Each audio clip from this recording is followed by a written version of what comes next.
నమస్తే masters. Welcome to Srishakti pyramid meditation channel. ముందుగా మనందరి గురువైన బ్రహ్మర్షి పితామహ పత్రిజీ సార్‌కి, అమ్మ స్వర్ణమాల పత్రిజీ మేడంకు, ఇక్కడున్న ధ్యాన మిత్రులందరికీ నా ఆత్మ ప్రణామాలు తెలియజేస్తున్నాను మాస్టర్స్. ది కంప్లీట్ మ్యాన్ ప్రోగ్రామ్‌కి మీ అందరికీ స్వాగతం, సుస్వాగతం. మనం ఈ ప్రోగ్రామ్‌ని మే 15వ తారీఖు నుంచి మొదలుపెట్టుకోవడం జరిగింది మాస్టర్స్.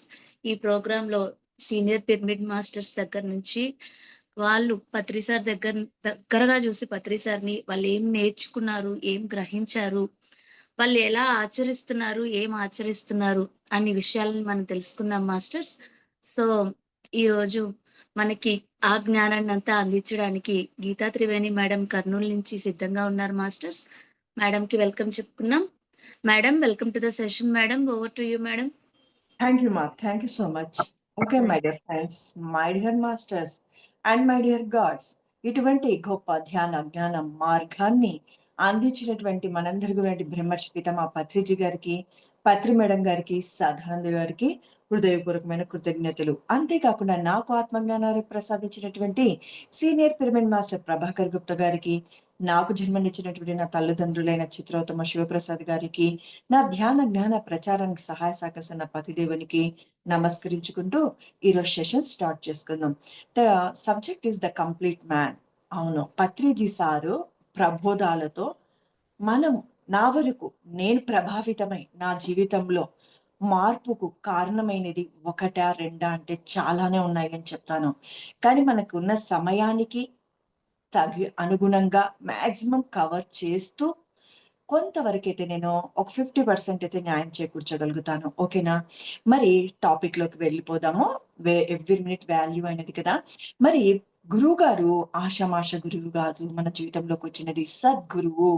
సద్గురువు అంటే సత్యం తెలిసినవాడు, సత్యాన్ని ఆచరిస్తున్నవాడు, సత్యాన్ని అందరి చేత ఆచరింపచడానికి కంకణం కట్టుకున్నవాడు, ఆచరింపించినవాడు కూడా. అలాంటి మహానుభావుడు మన జీవితంలోకి రావడం గత జన్మల మన పుణ్యఫలం, సత్కర్మల పుణ్యఫలం అని భగవద్గీత చెప్తూ ఉంది. మరి అటువంటి గురువు మన జీవితంలోకి వచ్చి ఏమి మార్చాడయ్యా అంటే ఏమని చెప్పాలి? చూడండి, ధ్యానం సర్వరోగ నివారిణి, సకల భోగకారిణి, సత్య జ్ఞాన ప్రసాదిని అన్నాడు. ధ్యానం చేస్తే 3 లాభాలు అన్నాడు. నాకు కొత్తగా వచ్చిన సమయంలోనే ధ్యానానికి చాలా వ్యతిరేకినండోయ్, చాలా వ్యతిరేకి. నాకు నాన్ సెన్స్ అనిపించేది. మరి ఆ సమయంలో ఈ 3 లాభాలు నేను గురువుని అంటే ప్రభాకర్ గుప్తా గారిని, సీనియర్ పిరమిడ్ మాస్టర్ని అడిగేదాన్ని, అంకుల్, ప్రపంచంలో చాలా కష్టాలు ఉన్నాయి, చాలా బాధలు ఉన్నాయి, ఏ వ్యక్తిని అడిగినా మాకు చాలా ఇబ్బందులు ఉన్నాయంటారు. 3 లాభాలు, హౌ ఇట్ ఈస్ పాసిబుల్ అంటే ఒకరోజు భగవద్గీత వింటూ ఉంటే అందులో పరిపూర్ణానంద స్వామి ప్రపంచంలో 1000 లేవు కష్టాలు, లక్షలు లేవు కష్టాలు, 100 లేవు, 10 లేవు, 3 కష్టాలు అన్నాడు. చాలా ఆశ్చర్యం వేసింది. సింపుల్ గా చెప్దాము, శ్రద్ధగా వినండి. ప్రపంచంలో మొదటి కష్టం, మనుషుల్లో మొదటి కష్టం కాదండో. ఈ ప్రపంచంలో ఏ మనిషికైనా 3 కష్టాలు ఉంటాయి. 3లో 2 అయినా ఉండొచ్చు, 1 అయినా ఉండొచ్చు, 3 ఉండిండొచ్చు. 30 లేవు, 300 లేవు, 3000 లేవు, 3 లక్షలు లేవు అంటున్నారు. అవేవో చెప్పి పత్రిజీసి ధ్యాన లాభాలు 2 కంపేర్ చేద్దాము. భగవద్గీత ఏం చెప్పింది, గురువు ఏం చెప్పారనేది. ఎంత గొప్ప గురువో బ్రహ్మర్షి పితామహ పత్రిజీ, ద కంప్లీట్ మ్యాన్ అనడానికి ఎంత గొప్ప నిదర్శనమో అర్థం చేసుకుందాం.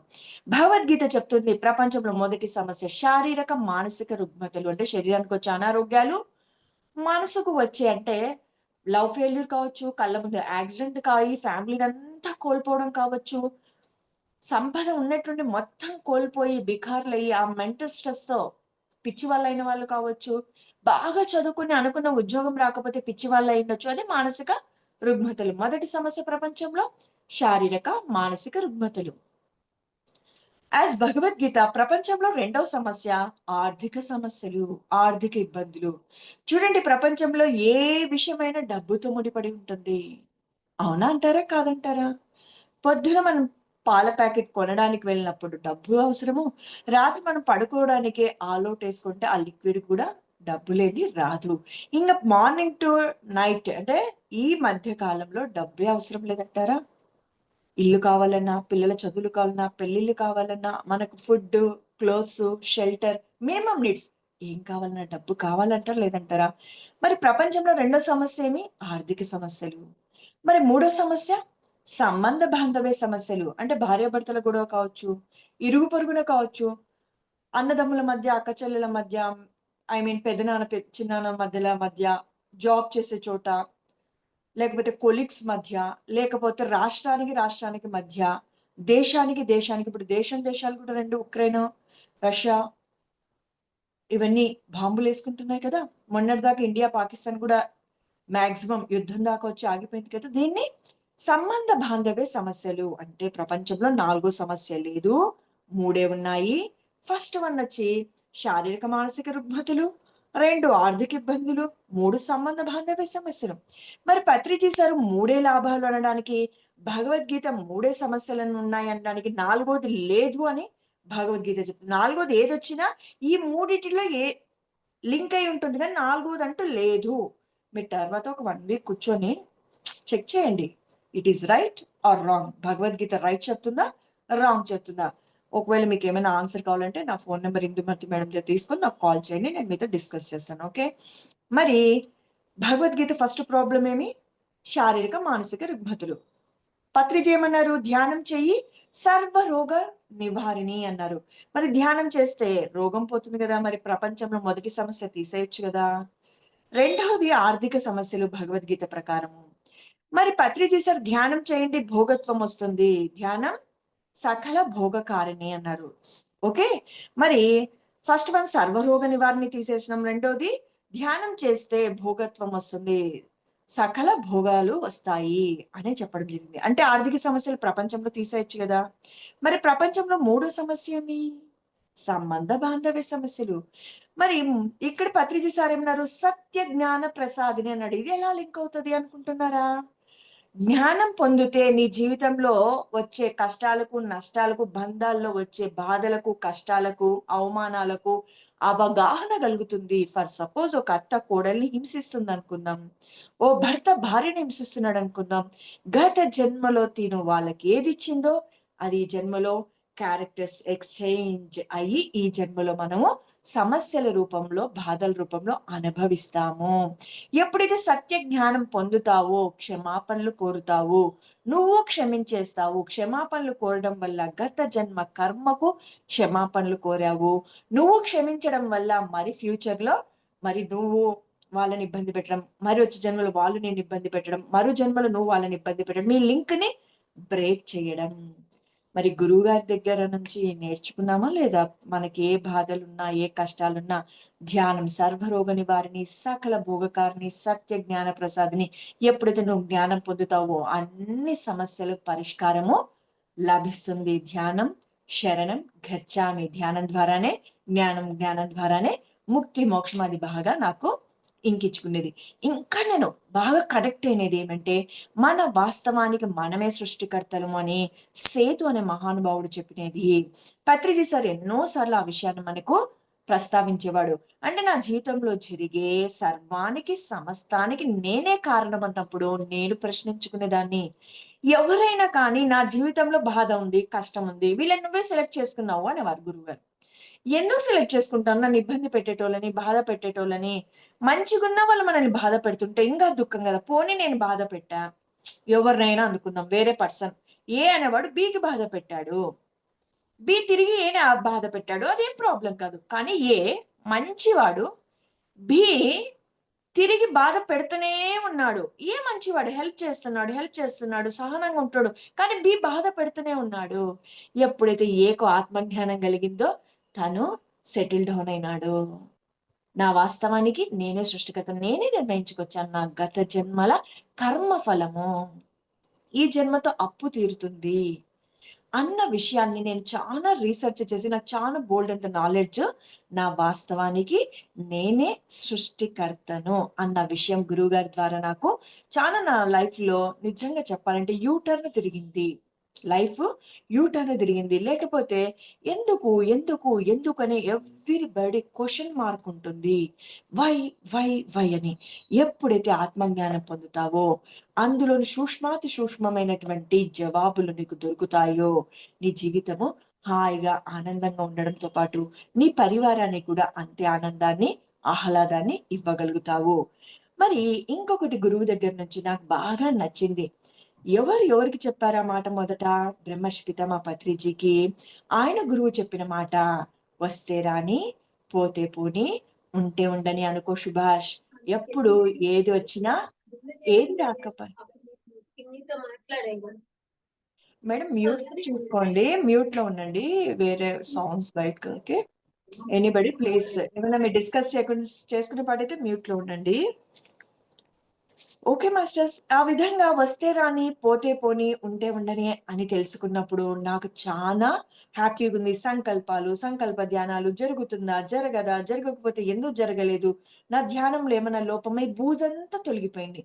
వస్తే రాని, పోతే పోని, ఉంటే ఉండని, నాకు ప్రాప్తించేదైతే వచ్చి తీరుతుంది. రాలేదు అంటే నాకు అది అవసరం లేదేమో. ఉంటే ఉండని, ఎన్ని రోజులు నేను దాని నుంచి ఏమి నేర్చుకోవాలనో అన్ని రోజులు ఉంటుంది అనే అవగాహన కల్పించారు. ఒక్క 2 నిమిషాల్లో చెప్పేశాను కానీ ఒక రోజంతా మాట్లాడుకునే టాపిక్ ఇది. ఎందుకంటే సమయం తక్కువగా ఉంది. గురు ద్వారా నేను ఎన్నో పొందాను, నా జీవితం హాయిగా ఉండడం కోసము. అందుకని కొద్ది కొద్దిగా మీతో షేర్ చేసుకుంటూ ఉన్నాను. ఇంకా అద్భుతమైన ఇంకొక విషయం, మూడో విషయం చెప్పుకుంటున్నాం మనం ఇప్పుడు. 5 ఫింగర్స్ ఉంటాయి కదా, పెట్టుకోండి. No complaint, no comment, no comparison, no judgement, no comparison. చాలా ఇంపార్టెంట్. ఓకే, ఎప్పుడు చూసినా మనము ఒకరితో పోల్చుకుంటూ ఉండొద్దు అన్నాడు. ఎవరి యొక్క స్థితిగతులకు వాళ్ళే కారణము. ఒకడు తమో గుణంలో ఉంటాడు, ఒకరు రజో గుణంలో ఉంటాడు, ఒకడు సత్వగుణంలో ఉంటాడు. మనం ఎవరి గుణాలు తగినట్లు వాళ్ళు ఉంటారు, ఎవరి కర్మానుసారం వాళ్ళ జీవితాలు ఉంటాయి. కంపారిజన్ వద్దు. నో కంప్లైంట్, కంప్లైంట్ చేయొద్దు. మనం ఎవరేమో కంప్లైంట్ చేయడానికి? నువ్వు కంప్లైంట్ చేయడం వల్ల నువ్వు కర్మను మోస్తున్నావు. ఎవరి కర్మకు వాళ్ళని వదిలేయి. ఎంత బ్యూటిఫుల్ స్టేట్మెంట్. మనం కంప్లైంట్ చేస్తాం, వాళ్ళు నాకు ఇలా చేశారు, అది చేశారు, నాకు నష్టపరిచారు, కష్టపెట్టారు. వాళ్ళ కర్మకు వాళ్ళని వదిలేసాయి. Okay, no complaint, no comment. Comment చేస్తాము, వాళ్ళు అలా, వీళ్ళు ఇలా, అది ఇలా. కార్యకరణ సంబంధం లేని ఏది జరగదు, ఎందుకు కంప్లైంట్ చేస్తావు? Judgement, no judgement. మనం ఒక జడ్జిమెంట్ పాస్ చేస్తాం జరుగుతున్న విషయాన్ని బట్టి, వీళ్ళు ఇది, వాళ్ళు అదేని. మనకు గత జన్మలు తెలుదు, వర్తమానంలో ఎందుకు వాళ్ళు ఎలా ప్రవర్తిస్తున్నారో తెలుదు, భవిష్య జ్ఞానము తెలుదు. మనం ఎందుకు జడ్జిమెంట్ చేయాలి? మనం ఏం చేయాలి? మన పనేదో మనం చేసుకోవాలి. మనల్ని మనం తీర్చిదిద్దుకోవడానికి వచ్చాము, ఎవరిని ఉద్ధరించడానికి రాలేదు. అర్జున, కృష్ణుడు అంటాడు అర్జున్తో, నిన్ను ఉద్ధరించుకోవడానికి వచ్చావు, ఎవరిని ఉద్ధరించడానికి రాలేదు సుమా అని అంటాడు. నాకు బాగా నచ్చినది నో ఎక్స్పెక్టేషన్స్. No expectations. నాకు ఒకటి ఉండేది, ఎక్స్పెక్టేషన్స్ ఉండేది. మనం ఎంతో ఎవరికైనా హెల్ప్ చేసినా, ఒక 4 సార్లు వాళ్ళని పలకరించినా, ఒక్కసారైనా వాళ్ళు మనల్ని పలకరిస్తే, మనం 10 సార్లు వాళ్ళకి విష్ చేస్తే, వాళ్ళు ఒక్కసారైనా మనకు విష్ చేయకపోతే నొప్పి కలిగించేది, బాధ కలిగించేది. అప్పుడు నాకు అర్థమైందంటే వాళ్ళు ఎలా ఉంటారనేది మనకు అసలు అవసరం, నువ్వు ఎలా ఉంటావు అనేది అవసరము. చనిపోయాక మనం యమధర్మరాజు దగ్గరికి వెళ్తాం. ఓకే, అది సహజం కదా. మరి యమధర్మరాజు దగ్గర మనము మన తప్పులు చదువుతూ ఉంటే మనం అంటామంట, యమధర్మరాజా, వాళ్ళు చేసింటేనే నేను చేశాను కానీ నేను చెయ్యలేదు అంటే, అప్పుడు యమధర్మరాజు అంటాడంట, నీవు చేసిన దాన్ని నువ్వు పనిష్మెంట్ తీసుకో. 500 కొరడా దెబ్బలా, 300 కొరడా దెబ్బలా, మన కర్మను బట్టి. వాళ్ళు చేసిన దానికి వాళ్ళు తీసుకుంటారు. ఆ 300 కొరడా దెబ్బల్లో కూడా మనం ఎందుకు ఉండాలి అనేది నా అంతరం నాకు జవాబు ఇవ్వడం జరిగింది. అంటే నువ్వు ఎక్స్పెక్టేషన్ చెయ్యొద్దు. నువ్వు చెయ్యాల్సింది, నువ్వు ఇవ్వాల్సింది, నువ్వు నడుచుకోవాల్సింది, నిన్ను నువ్వు సరి చేసుకోవడానికే నువ్వు ఈ భూమి మీదకి వచ్చావు. నీకు ఎవ్వరితో ఏ ఎక్స్పెక్టేషన్స్ వద్దు. No expectations. నా జీవితాన్ని ఆనందంగా, ప్రశాంతంగా, హాయిగా ఉండేటట్లు చేసింది. అంతే కదా. ఎప్పుడు ఏది ఎక్స్పెక్ట్ చేసినా, పిల్లల దగ్గర నుంచి కావచ్చు, భర్త నుంచి కావచ్చు, భార్య నుంచి కావచ్చు, స్నేహితుల నుంచి కావచ్చు, ఇరుగు పొరుగు నుంచి కావచ్చు, ఎప్పుడు మనకి ఏముంటుంది? ఎక్స్పెక్టేషన్ ఉంటుంది. మనం ఇలా వాళ్ళను హెల్ప్ చేసామనో, రెస్పెక్ట్ చేసామనో, ఏదైనా అడగక ముందే సహాయం చేసామనో, మనకు అవసరమై అడిగినా ఇవ్వలేదనో, చెయ్యలేదనో, ఇలాంటి మనకి కంప్లైంట్స్ ఉంటాయి. ఆ కంప్లైంట్స్ అన్ని పోయినాయా లేదా? No expectation. నువ్వు చేయాల్సింది నువ్వు చెయ్యి. నువ్వు చేస్తే నీకు వాళ్ళే వచ్చి తిరిగి చేయాల్సిన అవసరం లేదు. భగవంతుడు, పరమాత్ముడు ఏదో రూపకంగా వచ్చి నీకు సహాయపడతాడు. అర్థమైంది అనుకుంటాను. మరి నెక్స్ట్ పాయింట్కి వెళ్ళిపోదాం. కార్యకరణ సంబంధం లేని ఏదీ జరగదు అని గురువుగారు చెప్పేవారు. నాకు చాలా బాగా అనిపించింది. ఇక్కడ కార్యం జరుగుతుంది. అసలైన కారణం ఎక్కడనో ఉండి తీరుతుంది. మనకిప్పుడు జరిగినది నష్టంగా, బాధగా, ఇబ్బందిగా ఉంటుంది. కానీ ఒక 2, 3 ఏళ్ళు గడిస్తే గాని తెలియదు. చూడండి నా జీవితంలో అనంతపూర్‌కి మేము ట్రాన్స్‌ఫర్ అయ్యి వెళ్ళిపోయాం. ఇది సొంత ఇల్లు. ఇడిచి వెళ్తున్నామే. బాధేసింది. నా గురువు, నా ఫ్రెండ్స్, నా రిలేటివ్స్ ఇక్కడున్నారు. మరి అక్కడికి వెళ్ళినాక, అక్కడ నేను ఇన్‌చార్జ్ అయినాక, లైబ్రరీని డెవలప్‌మెంట్ చేశాక, అక్కడ వచ్చిపోయే వాళ్ళకు కనీసం 100 మంది పైగా ధ్యానాన్ని నేర్పించాను 10, 11 నెలలో. చుట్టుపక్కలంతా పల్లెలకంతా ఒక్క క్లాస్ పున్నమ మెడిటేషన్ 8 అవర్స్ తీసుకునే లోపల చుట్టుపక్కల పల్లెలకు అంత పేరు ప్రాకింది. పలానా గీతా మేడం క్లాస్ చెప్తున్నారు. వాళ్ళకర్థమైంది. అంటే కనీసం నేను ఆ కొద్ది సమయంలో ఒక 6, 7 ఊర్లకు వెళ్లి క్లాసెస్ చెప్పాను. అంటే లాస్ట్ ఎండింగ్ వెళ్తున్నా గదా అని ఫిబ్రవరిలో వెళ్తానని డిసెంబర్‌లో నేను ఒక పున్నమ క్లాస్ తీసుకున్నాను. నేనిక్కడి నుంచి వెళ్ళిపోయేటప్పుడు నాకేముంది? దుఃఖముంది. నా ఇల్లు, నా వాళ్ళు ఇక్కడున్నారు. నా గురువు ఇక్కడున్నారు. మా అపార్ట్‌మెంట్ పైనే ప్రభాకర్ గుప్తా గారుంటారు. నా ఫ్రెండ్స్ ఇక్కడున్నారు. నేనిక్కడి నుంచి ఎందుకు వెళ్ళాలి? ఎందుకు భగవంతుడు ట్రాన్స్‌ఫర్ ఇచ్చాడు? మరి అక్కడికి వెళ్ళినందుకే నేను ఇన్‌చార్జర్‌గా అయ్యాను. ఓ మంచిగా లైబ్రరీని డెవలప్‌మెంట్ చేశాను. ఎంతో మందికి పుస్తకాలిచ్చాను. అందులోంచి ఒక గొప్ప మాస్టర్ తయారైనాడు. నాయక్ తాతగారు. ఆయనకు 75 ఏళ్ళు. ఆయనకు ఆత్మజ్ఞానాన్ని ఇస్తూ పుస్తకాలిచ్చేవాడిని. ప్రతి పున్నమకొచ్చినప్పుడు ఆయనకు మంచిగా బుక్స్ ఒక 5, 6 తీసుకుపోయేవాడు. మరి నెక్స్ట్ మంత్ అంతా చదివి వాటి సారాంశం కూడా చెప్పి నాకు ఆ బుక్స్ ఇచ్చి ఆనందంగా వెళ్ళిపోయేవాడు. అలా ఒక 2 ఏళ్లకు ఒక గొప్ప మాస్టర్‌గా అయ్యాడు. మరి నేనిక్కడుంటే ఆ మాస్టర్‌ని తయారు చేసేదాన్నా? లైబ్రరీని డెవలప్‌మెంట్ చేసేదాన్నా? అక్కడంతా 100 మంది పైగా పిరమిడ్ మెడిటేషన్ ధ్యానం అందించగలిగేదాన్నా? మరి నేను ముందు ఒక మాస్టర్‌గా ఎదిగేదాన్నా? యూటర్న్ తిరిగినది. నేను ఒక శిష్యుడి నుంచి నేను ఒక జ్ఞానిగా ఆత్మజ్ఞానం ఉన్నప్పటికీ చెప్పమన్నప్పటికీ నా గురువు చెప్పమ్మా, ఇంక వినడం అయిపోయింది, చదవడం అయిపోయింది, సేవలు చేయడం అయిపోయింది. నువ్వు చెప్పు చెప్పు అన్నా, అయ్యో లేదు అంకుల్ ఇది సముద్రము. ఇది నాకు ఇంకా అసలు నాకు ఎప్పుడు అర్హత లేదనే అనుకుంటుంటాను ఒక్క మాటలో చెప్పాలంటే. ఇది సోషల్ టెక్స్ట్ బుక్కా? ఫిజిక్స్ టెక్స్ట్ బుక్కా? ఇందులో నుంచి అడుగుతారండి ఇక. సముద్రము. ఎవరైనా ఏదైనా ప్రశ్నిస్తే చెప్పకపోతే గురు స్థానానికి మనము అపకీర్తి తెచ్చిన వాళ్ళమవుతామనే అవగాహన ఉండేది. అప్పుడు నా గురువన్నాడు, ఎవరైనా ఏదైనా అడిగితే తెలిస్తే చెప్తానండి, తెలియకపోతే తెలుసుకొని చెప్తాను, లేకపోతే నాకు తెలియదని చెప్తానని చెప్పు అన్నాడు. నాకప్పుడు కంఫర్ట్‌గా అనిపిచ్చింది, సుఖంగా అనిపిచ్చింది, ఇది బాగుంది అనిపిచ్చింది. చెప్పడం షురూ చేశాను.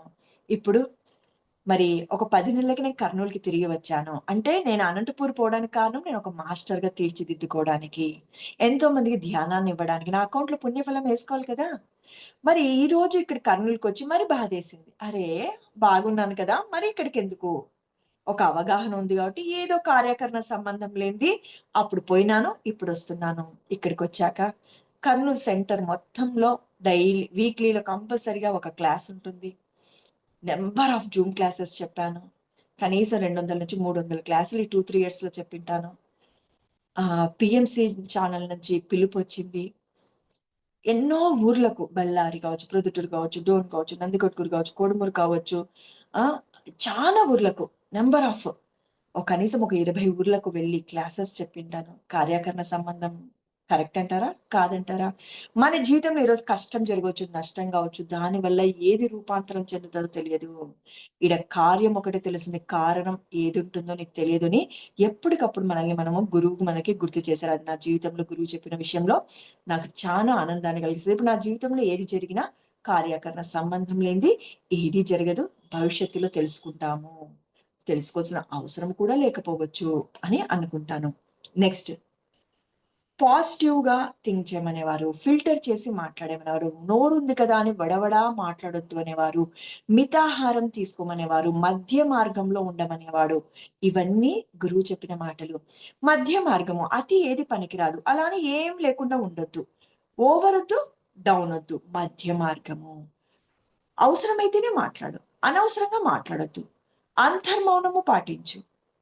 ఎంత అద్భుతమైన విషయాలు. మాట్లాడేటప్పుడు ఫిల్టర్ చేసి మాట్లాడు. ఫిల్టర్ ఎలా చేయాలి? అదేమో టీయా? కాదు కదా! అంటే ఫిల్టర్ చేయడం అంటే అవసరమైతేనే మాట్లాడు. నీకన్నా ఆ మాట నీకైనా అవసరపడాలి, ఎదుటి వ్యక్తికైనా అవసరపడాలి. లేతే మాట్లాడొద్దు. మాట్లాడే మాట ప్రతిది ఎలా ఉండాలి? పాజిటివ్గా ఉండాలి, నెగిటివ్గా ఉండరాదు. ఇవన్నీ నేర్చుకున్నాం సుమా. Next, very very good. ఎంతో మంది మాస్టర్స్ యొక్క ఆత్మజ్ఞానాన్ని మన దగ్గరికి చేశారు. సేతు, రామ్తా, ఓషో, యోగానంద, రాంపా, భగవద్గీత 108 శ్లోకాలుగా, 700 శ్లోకాలు, 104 శ్లోకాలుగా కుదించి ధ్యాన వివరణ రూపంలో లోతుల్లోకి డెప్త్ నాలెడ్జ్ ఇవ్వడం జరిగింది. నా గురువు నాకు ఒక మాట చెప్పాడు, నీ పేరు గీత, నీ నోట భగవద్గీత పలకాలి అని. ఒకసారి ధ్యానానికి రాను అంటే నాన్ సెన్స్ అన్నాను, మెడిటేషన్ నాన్ సెన్స్ అన్నాను.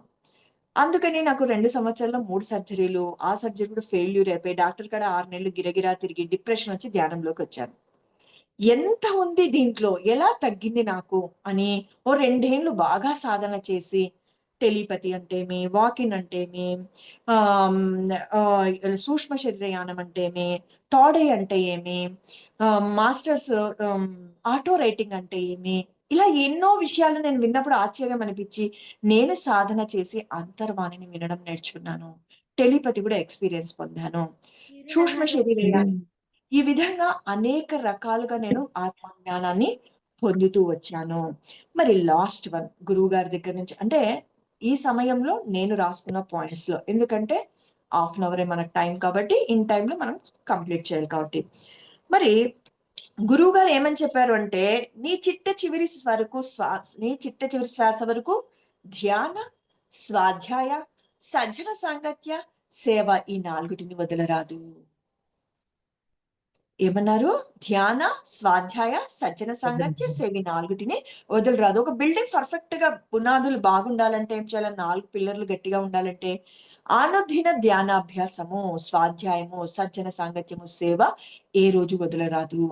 అలా నేను అనుదినం ధ్యానం చేస్తూ, స్వాధ్యాయం చేస్తూ, సజ్జన సాంగత్యం చేస్తూ, ఎన్నో విషయాలను తెలుసుకుంటూ, భవిష్యత్తులో కూడా ఎన్నో విషయాలను తెలుసుకుంటూ, తెలుసుకున్న వాటిని సేవ రూపంలో నా తోటి దేవతలకు పంచుకుంటూ నేను పొందుతూ ముందుకు సాగిపోవాలని నాకంటూ చాలా బ్యూటిఫుల్ వర్క్ ఉంది. చూడండి, ఒక ఏజ్ వస్తే పిల్లలు పెద్దవాళ్ళు అవుతారు, వాళ్ళ చదువులు, వాళ్ళ ఉద్యోగాలు, మనకు అప్పుడు డిప్రెషన్ వస్తుంది, పాడు జీవితం అనిపిస్తుంది, బాధేస్తుంది. కానీ ఆత్మజ్ఞానికి ప్రతిరోజు లాట్ ఆఫ్ వర్క్ ఉంది, ఎంతో పుస్తకాలు చదివేది ఉంది, ఎంతో ధ్యానం చేసేది ఉంది, ఎంతో అనలైజ్ చేసేది ఉంది, అంటే మననం చేసేది ఉంది. ఎందుకని పరిప్రశ్నలు వేసుకునేది ఉంది, సమాధానాలు రాబట్టుకునేది ఉంది. చిట్ట చివరి శ్వాస వరకు ధ్యానము చేసేది ఉంది. ఈ జన్మని ఆఖరి జన్మ చేసుకునేది ఉంది. ఏం చేయాలి? ప్రతిరోజు ధ్యాన, స్వాధ్యాయ, సజ్జన సాంగత్య, సేవ, ఈ 4టిని ఎప్పటికీ వదలరాదు. గురువు చెప్పినటువంటి మహామంత్రము. మరి గురువు గారు ఏమన్నారు? హింసా చూడు, హంసా పకడో, అది కూడా చాలా గొప్పది, నువ్వు ధ్యానం చేయకపోయినా పర్వాలేదు అనేవారు. హింస చెయ్యరాదు. నేను అనుకుంటే, గురువు గారు ధ్యానం చాలా గొప్పది కదండి, మీరు హింస వదిలేయండి, ధ్యానం చేయకపోయినా పర్వాలేదు అంటే, గురువు చెప్పారు, నువ్వు ధ్యానం చేస్తూ ఉంటావు కానీ హింస చేస్తుంటావు. కోళ్ళని, మేకల్ని, గొర్రెల్ని బాగా తింటూ ఉంటావు. ధ్యానం చేసినది అంత నీ పాపము అంత. అందుకని నువ్వు పాపం అంత చేయొద్దు, ఇంత ధ్యానం చేయకపోయినా పర్వాలేదు. ఎంత గొప్ప అంతరార్థం ఉంది మాస్టర్స్, ఉందంటారా లేదంటారా? చూసారా? మరి హింస, నేనేమనుకుంటున్నాను, వైశ్యాస్, మేము కోమటి వాళ్ళం, తినము. అమ్మయ్యా, మేం సేఫ్ అనుకునేదాన్ని. అప్పుడు గురువు అనేవాడు, నీ వాక్కు, నీ చేష్ట కూడా హింసని కలిగించరాదు, అది కూడా పాపపు కర్మ. ఒక మనిషిని కత్తితో చంపితేనే హింస కాదు, నీ నాలుక ద్వారా పురుషాహంకారపు మాటలు, అంటారంటే అహంకారంతో వాళ్ళని నొచ్చుకునేటట్టు, అవమానించేటట్టు, బాధ కలిగేటట్టు, వాళ్ళలో ఉండే లోపాన్ని ఎత్తి చూపేటట్లు మాట్లాడరాదు. చూసారా, మనం ఎన్నిసార్లు ఇలాంటి పనులు చేస్తాము? నాకు అనిపించింది, నాకు బాధ కలిగింది అంటాము. నీకు బాధ కలిగిందని బాధపడుతున్నావు, మరి తిరిగి ఆ వ్యక్తిని బాధ పెడితే ఎంతవరకు రైట్ అంటారు అనే అవగాహన అని తెలుసుకోవాలి. మరి నీ నా జన్మకు కారణము నేనే, నా తల్లిదండ్రులని నేనే ఎంచుకున్నాను, భర్తని, భార్యని, ఫ్రెండ్స్ ని, ఇరుగు పొరుగు వారిని, నా టోటల్ డిజైన్ నేనే. పుట్టక ముందు వీళ్ళ ఇంట్లో ఎందుకు పుట్టామో, ఈయనను ఎందుకు పెళ్లి చేసుకున్నారో, ఇలా రకరకాల భార్య భర్తని ఎప్పుడు ఏమంటారు, దెబ్బి పొడుచుకుంటూ ఉంటారు. గురువు వచ్చాక ఏం చెప్పాడు? నీ పరివారాన్ని నువ్వే ఎంచుకొని వచ్చావు సుమా, నీ బిడ్డలు నిన్ని పర్మిషన్ తీసుకొని జన్మనిస్తారు. ఇలాంటి బిడ్డల్ని నేనెందుకు కన్నాను అంటావేమో, నిన్ను పర్మిషన్ అడిగారు, అమ్మా మేము మీ కడుపులో జన్మ తీసుకోవాలనుకుంటున్నాము నీ భర్తని నిన్ని అంటే ఆ రెండు సోల్స్ ని అడుగుతారు. మీరు ఇష్టపడి పర్మిషన్ ఇస్తేనే వాళ్ళు జన్మ తీసుకుంటారు. అంగవైకల్యంతో నేను పుట్టబోతున్నాను, అమ్మ మాకొద్దు, ఓకే వెళ్ళిపోతారు. నేను చాలా పేరు ప్రతిష్టలు తేవాలనుకుంటున్నాను, ఓకే. నేను మతి స్థిమితం లేకుండా నీ కడుపులో పుట్టబోతున్నాను, ఓకే నాన్న, నేను బాగా చూసుకుంటాను. నేను రౌడీ ఫెలోగా ఇష్టం వచ్చినట్టు నేను తిరగబోతున్నాను, చెడ్డ పేరు మూట కట్టుకోవాలి, పాపాలన్నీ చేయాలి, మరి మరో జన్మలో ఆ పాపపు కర్మలు అనుభవించాలంటే నేను ఈ జన్మలో పాపాలు చేయాలా, మీ కడుపులో నాకు జన్మనియండి, ఓకే నాన్న అనే ఆత్మలు ఉంటాయి. లేదు బాబు మాకొద్దు అనేటోళ్ళు ఉంటారు. ఈ విధంగా గొప్ప డిజైన్ అనేది పైన ఉంటుంది. ఎందుకు, ఏమి, ఎలా, వై అనే ప్రశ్నలకు అన్నిటికీ సమాధానము ఆధ్యాత్మికతలో దొరికింది. ఇలా ఎన్నో ఎన్నో ఎన్నో. ఇప్పుడు మనకు సమయం అరగంట, అందులో నేను తెలుసుకునేవి ఇవి, నేను బాగా ఆచరించేటివి కూడా. వన్స్ అగైన్ రిపీట్ చేస్తాను ఈ 2 minutes లో. మన వాస్తవానికి మనమే సృష్టికర్తలం, అది బాగా నాకు నచ్చిన మాట. నా జీవితంలో మానానికి అవమానానికి, సుఖానికి దుఃఖానికి, లాభానికి నష్టానికి, ఈ మాట నేను అనుకుంటే నాకు ఎవ్వరి మీద ఫిర్యాదులు ఉండవు, ఎవ్వరిని నేను పరనింద చేయవలసిన అవసరమే రాలేదు. మరి వస్తే రాని, పోతే పోని, ఉంటే ఉండని, నా జీవితంలో నేను అనుకునేది ఏదైనా జరగకపోయినా నాకు దుఃఖం లేకపోవడానికి, దిగులు పడకుండా ఉండడానికి, భగవంతుని నిందించకుండా ఉండడానికి, నా తోటి వారిని నిందించకుండా ఉండడానికి 3 మాటలు నాకు మహామంత్రాలు సుమా. No complaint, no comment, no comparison, no judgement, no expectation. అందులో నాకు నో ఎక్స్పెక్టేషన్ నాకు చాలా అవసరము. మా అమ్మ అనేది, అమ్మ నువ్వు ఒకరికి చెయ్యి, భగవంతుడు ఇంకొకరు నీకు ఏ రూపకంలో ఒక రూపకంలో చేస్తాడు అని చెప్పేది మరి నిజం కాదంటారా? భగవంతుడు మనం చేసిన వాళ్ళే మనకు సహాయపడకపోవచ్చు, ఏదో రూపకంలో వచ్చి సహాయపడతారు. కార్యకరణ సంబంధం లేనిది ఏదీ జరగదు, కరెక్టే. ఇప్పుడు మన కార్యం తెలుస్తుంది, అసలైన కారణం తెలియదు, అంతలోపల మనం తొందరపడతాం, చెయ్యకూడని దుష్కర్మలు చేస్తాము, తికమక పడతాము, పక్క వారిని కన్ఫ్యూజన్ స్టేజ్లోకి తెస్తాము. ఎవరు నష్టపోతారు? మనమే కదా. మరి ఆత్మజ్ఞాని ఎలా ఉంటాడు? అన్నిటినీ హాయిగా స్వీకరించే స్థితిలో ఉంటాడు, సాక్షిభూతంగా ఉంటాడు, తొందరపడడు, గాబరా పడడు, పక్క వారిని భయపెట్టడు, తాను భయపడడు. లాస్ట్ వన్, పాజిటివ్గా ఆలోచించాలి, మధ్య మార్గంలో జీవించాలి, అతి ఏది పనికిరాదు, మౌనంగా ఉండాలి, అవసరమైతేనే మాట్లాడాలి, మాట్లాడిన మాటను ఫిల్టర్ చేసి మాట్లాడాలి. ఇలాంటి బోల్డ్ అన్ని విషయాలు. ఇంకా ఎంతో మంది గురువుల యొక్క గ్రంథాలను, పుస్తకాలను, మహా అద్భుతమైన ఆత్మ జ్ఞానాన్ని చిలువల పలువలుగా మన ముందుకు తెచ్చారు. సేతు కావచ్చు, రామ్తా కావచ్చు, ఓషో కావచ్చు, యోగానంద కావచ్చు, రాంప కావచ్చు, ఇలాంటి వాళ్ళు ఎంతో మంది ఎంతో మంది. నటవర్తి రాఘరావు సార్ కూడా ఎన్నో పుస్తకాలు రాశాడు. మరి మానవుడు మాధవుడు కావాలంటే నిత్యము చేయవలసింది ధ్యాన, స్వాధ్యాయ, సజ్జన సాంగత్య, సేవ. ఉన్న స్థితి నుంచి ఉన్నత స్థితికి ఎదగాలన్నా, ఈ మానవుడు మాధవుడు కావాలన్నా, ఈ మాంసపిండం మంత్రపిండం కావాలన్నా, మన చిట్ట చివరి శ్వాస వరకు మనకి చాలా పని ఉంది. రోజు అనుదిన ధ్యానాభ్యాసము, స్వాధ్యాయము, సజ్జన సాంగత్యము, సేవ మర్చిపోరు కదూ. రోజు ధ్యానం చేయాలి, స్వాధ్యాయం చేయాలి, సజ్జన సాంగత్యం చేయాలి, సేవ చేయాలి. అప్పుడప్పుడు చేస్తాము, పండక్కు చేస్తాము అంటే ఫలితాలు రావు సుమా. అప్పుడప్పుడు చదువుకొని పాస్ అవుతామా? రోజు చదివేవాడు పాస్ అవుతాడా? రోజు స్కూల్కి పోయేవాడు పాస్ మార్క్స్ అన్నా తెచ్చుకుంటాడు. ఎప్పుడో ఒకసారి చదువుకుంటానులే, నాకు ఆ టాలెంట్ ఉంది అని అనుకుంటాం, కానీ బోళ పడతాం. వయసు వచ్చినాక ధ్యానం చేస్తాంలే, శరీరం సహకరించదు. ఇవి ఈ రోజు నాకు ఇచ్చినటువంటి అవకాశానికి, ఇందుమతికి అండ్ ద కంప్లీట్ మ్యాన్ అనే ఒక్క మాటకు సార్థకత బ్రహ్మర్షి పితామహ చేసేసేసుకున్నారు. మనల్ని కూడా ఆ విధంగా జీవించమంటున్నారు. నేను జీవిస్తే సరిపోదు, మీరు జీవించినప్పుడే నాకు ఆనందం అంటాడు గురువు అనేవాడు. మరి ఆయన పిల్లలమైన మనము ఆయన మాటనే మన మాట, ఆయన చూపిన దారే మన దారి.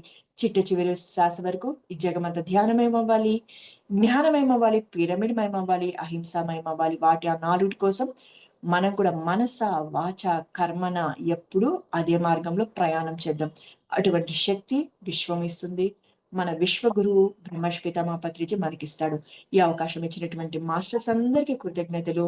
చూస్తున్న వాళ్ళకు, చూడబోయే వారికి కూడా మనస్ఫూర్తిగా కృతజ్ఞతలు చెప్పుకుంటున్నాను. Thank you masters. Thank you ma'am. Thank you. Over to you. Thank you so much madam. Thank you very much ma'am. Class చాలా అర్థమయ్యేలా చెప్పారు ma'am. Thank you so much ma'am. Thank you. ఇంకా మనకి పత్రి సార్ మీద ఒక film అనేది రాబోతుంది కదా మేడం, పత్రిజీ ఫిలిమ్స్. ఎస్ దాని గురించి మీ మాటల్లో చెప్పండి మేడం. ఎస్ చూడండి, ఒక గురువు యొక్క పుస్తక రూపంలో కావచ్చు, ఒక సినిమా రూపంలో కావచ్చు ఉండడం వల్ల భవిష్యత్తు తరాలకు నిక్షిప్తమై ఉంటుంది ఆ జ్ఞానము. గురువు కావాలి, నేను ఏది రైటు ఏది రాంగు, నేను ఎటు వెళ్ళాలి అని బాధతో భయంతో అంధకారంలో ఉన్న వాళ్ళకు ఇటువంటి విషయాలు, ఇటువంటి సిని పిక్చరే కావచ్చు. అంటే ఏదైనా చూడండి, షిరిడి సాయినాథుడు పిక్చర్ చూడకపోతే ఎంత సహనంతో ఉంటాడు, అందరితో ఎలా కలివిడిగా ఉంటాడు, అవన్నీ మనకు తెలిసేటివా? మూగ జీవులకు, కుక్కలకు కావచ్చు, చిలుకలు కావచ్చు, ఎలా ప్రేమగా చూస్తాడు, ఎలా వాటి ఆహారాన్ని ఇస్తాడు, అందరిలోనూ నన్ను చూడండి అని చెప్తాడు. అవన్నీ మనం ఆ సినిమాల నుంచిగా తెలుసుకున్నాము. ఈరోజు గురువు యొక్క జీవిత చరిత్ర, ఆయన మాటలు, ఆయన ఎలా మనకి ఆత్మజ్ఞానాన్ని అందించాడు, తన జీవితం మొత్తము మనకి అద్భుతంగా మరి మన ముందుకు తీసుకురాబోతున్నారు. అందుకు కావలసినటువంటి శక్తి ఆ ప్రకృతి మనందరము అందించాలి. మనందరి యొక్క బాధ్యత కూడా అటువంటిది. మనకి కాదు, మనకే కాదు, భవిష్యత్ తరాలకు, మన బిడ్డలకు ఆస్తులు అంతస్తులు కోటాను కోట్లు ఇచ్చినా ఉండొచ్చు, ఉండకపోవచ్చు. ఆధ్యాత్మిక గ్రంథాలు, ఆధ్యాత్మిక వ్యక్తుల యొక్క జీవిత చరిత్రలు పుస్తకాల రూపంలో కావచ్చు, ఇలా వీడియోల రూపంలో కావచ్చు, సినిమాల రూపంలో కావచ్చు, నిక్షిప్తం చెయ్యాలి చెయ్యాలి. అది మనందరి యొక్క కర్తవ్యము. మనం బాగుంటే సరిపోదు సుమా, సమస్తము అంటే వచ్చే భవిష్యత్ తరాలు కూడా వందల వేల సంవత్సరాల తర్వాత కూడా వాళ్ళకి అది ఒక గొప్ప నిఘంటువు లాగా ఉండాలి, ఒక డిక్షనరీ లాగా ఉండాలి. ఏది కావాలన్నా అందులో ఉంటది. భగవద్గీత ఎలా ఉంటుందో ఇలాంటి మహానుభావుల యొక్క చరిత్రలు వాళ్ళు తెలుసుకోవాలి. వాళ్ళు కూడా అందులోకి నడయాడడానికి, ఆచరించడానికి మంచి సపోర్ట్ ఉంటుంది. Okay, thank you masters. Yes ma'am, thank you ma'am. Yes masters, ఎవరైనా ఏమన్నా షేర్ చేసుకోవాలనుకుంటే షేర్ చేసుకోవచ్చు మాస్టర్స్. ఎవరైనా మాట్లాడతారా? నమస్తే మేడం. సార్ ఉన్నారు, శ్రీనివాస్ సార్ మేడం ఉన్నారు. నమస్తే. నెక్స్ట్ సెషన్ స్టార్ట్ చేయండి మేడం. 7 కి మరి సాధ్యం ఉంటుంది. పవిత్ర ఎస్ మ్యామ్. శ్రీనివాస్ గారు రెడీగా ఉన్నారు. Srinivas garu, okay okay madam.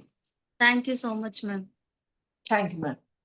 Yes master, మనకి next senior pyramid masters Srinivasa Rao garu Bhimavaram నుంచి సిద్ధంగా ఉన్నారు మాస్టర్. సార్కి వెల్కమ్ చెప్పుకున్నాం. శ్రీనివాసరావు సార్. నమస్తే. నమస్తే madam. Yes sir, welcome to the session sir. Over to you sir. Yes madam.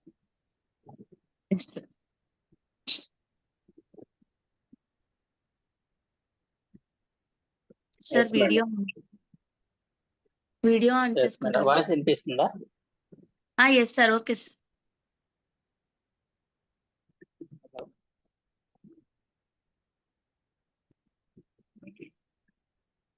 Yes madam.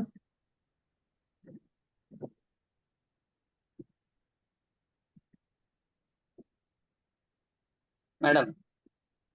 Okay sir, చెప్పండి sir, continue sir. Voice yes madam. Yes madam.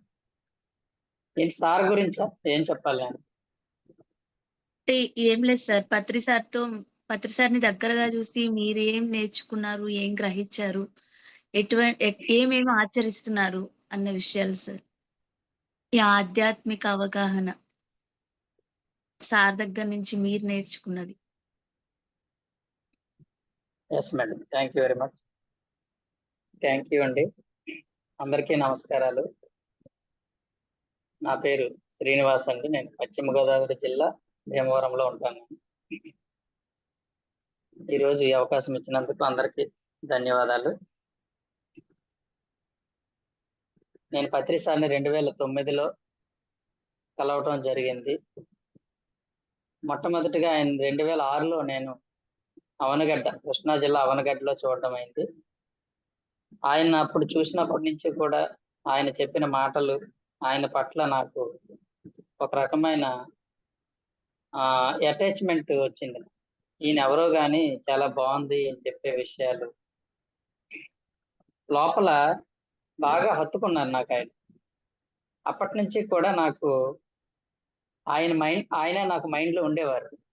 ధ్యానం చేయాలని, శాకాహారం గురించి, వీటి గురించి గుర్తొచ్చేవి ఆయన చెప్పినప్పుడు. తర్వాత నేను 2009లో స్ట్రిక్ట్ గా ధ్యానం గురించి నేను తెలుసుకోవాలనుకోవటం, తర్వాత PSSM లోకి రావటం, తర్వాత పత్రి సార్ యొక్క మొత్తం బుక్స్, ఆయన కాన్సెప్ట్స్ అన్ని విన్న తర్వాత నేను నేను పూర్తిగా సరెండర్ అయ్యాను, పత్రిజీకి సరెండర్ అయ్యాను. ఇంతకంటే గొప్పగా జ్ఞానాన్ని, ఆధ్యాత్మిక శాస్త్రాన్ని బోధించే మాస్టర్ ఎవ్వరూ లేరు అనిపించింది నాకు. ఇంకా నేను అప్పటి నుంచి కూడా కంటిన్యూస్ గా PSSM లో ఉండడం, పత్రి సార్ కాన్సెప్ట్ ని రెగ్యులర్ గా వినడం. ఇప్పుడు వరకు పత్రి సార్ కాన్సెప్ట్లు ఏం చెప్పారో అవన్నీ నేను విన్నాను. ఆల్మోస్ట్ ఆల్ యూట్యూబ్ లో పత్రి సార్ చెప్పిన కాన్సెప్ట్ ఇంగ్లీష్ లో కానీ తెలుగులో కానీ నాకు తెలిసి నేను వినని కాన్సెప్ట్ లేదని నేను అనుకుంటున్నాను. ఉంటే ఉండొచ్చు ఎన్నో కొన్ని ఎక్కడో దగ్గర, కానీ తెలుగులోని ఇంగ్లీష్ లోని మొత్తం యూట్యూబ్ లో ఆయన చెప్పిన ప్రతిదీ యూట్యూబ్ లో అప్లోడ్ అయిందంతా నేను విన్నాను. అలాగే తెలుగులో ఆయన చెప్పిన కాన్సెప్ట్స్ అన్ని కూడా నేను పదే పదే పదే పదే వినేవాడిని. వింటున్న తర్వాత నాకు కూడా, నేను టీచర్ని, స్కూల్ టీచర్ని అవడం వల్ల నాకు టీచింగ్ బాగా అలవాటు అయింది. కంప్లీట్ గా పత్రి సార్ యొక్క కాన్సెప్ట్స్ అన్ని కూడా నేను అర్థం చేసుకున్న విషయాలని అందరికీ చెప్తూ ఉంటాను. ఏదైతే పత్రి సార్ చెప్పారో ఆ విషయాలనే నేను ఆ జ్ఞానాన్ని అందరికీ బోధిస్తూ ఉంటాను. ఒక స్టూడెంట్ యొక్క లక్ష్యం ఏంటంటే టీచర్ ఏం చెప్పాడో దాన్ని నేర్చుకోవడం, తర్వాత ఆ నేర్చుకున్న విషయాల్ని అందరికీ బోధించడమే ఒక స్టూడెంట్ యొక్క లక్ష్యం. మనం సొంతంగా ఏమి కనిపెట్టక్కర్లేదు. ఆయన పత్రిజీ అన్ని కనిపెట్టి మొత్తం ఆధ్యాత్మిక సత్యాల్ని, శాస్త్రాన్ని ఆయన అలెగ్జాండర్ దండయాత్ర చేసి ప్రపంచాన్ని జయించినట్టు మొత్తం ఆధ్యాత్మిక శాస్త్రాన్ని కొల్లగొట్టాడు ఆయన. ప్రపంచవ్యాప్తంగా ఉన్న ఆధ్యాత్మిక శాస్త్రాన్ని, ఆధ్యాత్మిక శాస్త్రజ్ఞుల యొక్క టీచింగ్స్ అన్నిటినీ కొల్లగొట్టి తీసుకొచ్చి మన PSSM లో పెట్టారు ఆయన పత్రిజీ. మనం సింపుల్ గా వాటిని వినడం, వాటిని చదువుకోవటం, వాటిని అందరికీ అందించడం, అదే మన లక్ష్యం. మనం మళ్ళీ సొంతంగా ఏమీ కనిపెట్టక్కర్లేదు. మీరు పత్రి సార్ చెప్పినవే చెప్తున్నారు కదా, మరి కొత్తగా చెప్పింది ఏంటంటే అదే మనం చెప్పాలి. అంతకంటే చెప్పడానికి ఏమీ లేవు కొత్తవి. ఆయన ఏదైతే అవసరమో, ఏదైతే సత్యాలు ఉన్నాయో వాటినే అన్ని ఆయన బోధించాడు. వాటినే మనం చెప్పాలి అందరికి. నేను అయ్యే చేస్తాను, కొత్తగా ఏమీ చెప్పను. ఆయన చెప్పినవి నాకు అర్థమైనవి, అర్థం చేసుకున్నవి సింపుల్ గా అందరికి అర్థమయ్యేలాగా చెప్తూ ఉంటాను నేను. పత్రి సార్ చెప్పారు ఒకసారి, నేను కొత్తగా కనిపెట్టింది ఏమీ లేదు, ఉన్న సత్యాన్నే నేను మొత్తం ప్రపంచంలో ఉన్న సత్యాన్ని అంతటిని కొల్లగొట్టి తీసుకొచ్చి PSSM లో పెట్టాను. అది మీరు తీసుకున్నవాడికి తీసుకున్నంత అని చెప్పారు ఆయన. మీరు కొత్తగా ఏం కనిపెట్టక్కర్లేదు. ఎలాగైతే ఎవడో ఒకడు బల్బు కనిపెట్టాడు, ఆ బల్బు మనం వాడుకోవాలి తప్ప ఆ బల్బును మళ్ళీ మనం కనిపెట్టాల్సిన అవసరం ఏముంది? అలాగే సత్యము, ఆధ్యాత్మిక శాస్త్రాన్ని కూడా మనం మన సొంత అనుభవాన్ని మనం గడిస్తాం ధ్యానం ద్వారా. కానీ సత్యం అనేది ఆల్రెడీ ఉంది. ఆ ఉన్న సత్యాన్ని మనం అర్థం చేసుకోవడానికి మహాత్ములు, పరమాత్ములు, పత్రిజీ లాంటి వాళ్ళందరూ కూడా ఆల్రెడీ మనకి చెప్పున్నారు. వాటిని మనం గ్రహించడమే మన పని. కనుక పత్రి సార్ ప్రతిదీ కూడా ఒక కాన్సెప్ట్, ఎలాగైతే టీచరు ఒక హార్ట్ ఉందనుకోండి, హార్ట్ గురించి ఒక కాన్సెప్ట్, లంగ్స్ ఉన్నాయనుకోండి, లంగ్స్ గురించి ఎలాగైతే కాన్సెప్ట్ ఎలా చెప్తారు, పత్రిజీ కూడా చాలా మంది మాస్టర్లు, గురువులు ఏం చేస్తారంటే సహజంగా బోధిస్తూ ఉంటారు. జీవితం ఎలా జీవించాలి అని చెప్తూ అక్కడక్కడ ఏవో విషయాలను చెప్తూ ఏవో విషయాలను చెప్తారు. జనరల్ గా అందరూ కూడా సహజంగా బోధిస్తారు, జీవితంలో ఎలా ఉండాలి, ఎలా ఉండకూడదు, ఇలా. కానీ పత్రి సార్ స్టైల్ అది కాదు. పత్రి సార్ ఏంటంటే ఒక స్కూల్లో టీచరు, ఒక ప్రొఫెసర్ ఎలాగైతే ఒక కాన్సెప్చువల్ గా ఆయన చెప్తారో, ఒక లెక్చరర్, పత్రి సార్ కూడా స్పిరిచువల్ సైన్స్ ని ఒక కాన్సెప్చువల్ గా ఆయన బోధించడం జరిగింది. నేను పత్రి సార్ని గురువుగానో లేకపోతే ఆయన అలా చూడండి, నేను ఒక స్పిరిచువల్ సైంటిస్ట్ గా చూస్తాను. ఆయన కూడా అదే చెప్పారు పత్రి. నేను ఒక స్పిరిచువల్ సైంటిస్ట్ ని, నేను గురువుని కాదు, లేకపోతే స్వామీజీని కాదు, ఏమి కాదు, నేను ఒక స్పిరిచువల్ సైంటిస్ట్. అలాగే మీరు కూడా, నా దగ్గరికి వచ్చిన వాళ్ళు కూడా, మీరు కూడా స్పిరిచువల్ సైంటిస్ట్ గా మారండి. స్పిరిచువల్ సైంటిస్ట్ అంటే ఏంటి? ఒకనొక సత్యాన్ని ఒక క్రమబద్ధంగా, ఒక కాన్సెప్చువల్ గా నేర్చుకుంటే అది ఏమవుతుందంటే మనకు అర్థమవుతుంది, ప్లస్ మనం ఇతరులకు అర్థం అయ్యేలాగా చెప్పగలం. పత్రి సార్ మీరు ఏ కాన్సెప్ట్ తీసుకోండి అయినా ప్రతిదీ, ఫర్ ఎగ్జాంపుల్ బుద్ధుడు చెప్పిన అష్టాంగ మార్గం ఉంటే పుస్తకాల్లో ఉంటుంది, కానీ పత్రి సార్ దాన్ని వివరణాత్మకంగా చక్కగా చెప్పారు. అలాగే ఒక యోగ పరంపర ఉందనుకోండి, అదొక కాన్సెప్చువల్ గా చెప్పారు. అలాగే వాక్ క్షేత్రం ఉందనుకోండి, అదొక కాన్సెప్చువల్ గా చెప్పారు. అలా ప్రతిదీ నెక్స్ట్ పతంజలి యోగ సూత్రాలు ఉన్నాయనుకోండి, వాటిని ఒక కాన్సెప్ట్ గా తీసుకొని చెప్పారు. అలాగే ఒక 7 బాడీ సిస్టమ్ ఉందనుకోండి, 7 బాడీస్ అంటాం, వాటిని ఒక కాన్సెప్చువల్ గా చెప్పడం జరిగింది. అలాగే 7 చక్రాస్ ఉన్నాయి, వాటి గురించి ఒక కాన్సెప్చువల్ గా చెప్పడం జరిగింది. 7 లోకాస్ ఉంటాయి, వాటికి ఒక కాన్సెప్ట్. అంటే ఒక ఒక కాన్సెప్ట్ రూపంలో అది చెప్పినప్పుడు ఏమవుతుందంటే ఒక విషయ పరిజ్ఞానం మనకు పెరుగుతుంది, సబ్జెక్ట్ అనేది ఇంప్రూవ్ అవుతుంది. లేకపోతే ఏమవుతుందంటే అంతా కలిసిపోయి ఏది అర్థం కాకుండా ఉంటుంది. అయితే పత్రిసార్లో ఉన్న ఒక స్పెషాలిటీ ఏంటంటే స్పిరిచువల్ సైన్స్ ని ఒక కాన్సెప్ట్ రూపంలో చెబుతూ ప్రజలందరికీ కూడా సత్యాన్ని చాలా ఈజీగా అర్థమయ్యేలాగా చేయడం జరిగింది అనమాట. దానివల్ల మనం ఏమవుతుందంటే ఏదైనా ఒక విషయం గురించి ఎవరు అడిగినా మనం ఈజీగా చెప్పగలం. కాబట్టి మనం ఒక మాస్టర్ గా మారినప్పుడు మన మాస్టరు మనం బోధించే విధానాన్ని బట్టి ఆ మాస్టర్స్ కూడా ఉంటారు. మనం ఏదైనా ఎలా చెప్పగలుగుతున్నాము, ఆయన చెప్పే విధానాన్ని మనం అనుసరించడం వల్ల మనం ఈజీగా చెప్పగలం. కాబట్టి పత్రి సార్ దగ్గర నేను నేర్చుకున్నది ఏంటంటే ఏదైనా విషయాన్ని చక్కగా కూలంకషంగా అర్థం చేసుకొని దాన్ని చక్కగా అందరికీ అర్థమయ్యేలాగా చెప్పడం. రెండవది ఏంటంటే పత్రి సార్తో నాకు చాలా అనుబంధం ఉందండి. చాలా అంటే చాలా మంది కంటే తక్కువ అవ్వచ్చు, కొంతమంది కంటే ఎక్కువ ఉండొచ్చు. నేను బాగా పత్రి సార్తో చాలా దగ్గర ఉండేవాడిని. ఎక్కడ ఎప్పుడు వచ్చినా ఈస్ట్ వెస్ట్ గోదావరి వస్తే ఆయనతోనే ఉండేవాడిని. నైట్ కూడా ఆయనతోనే ఉండేవాడిని.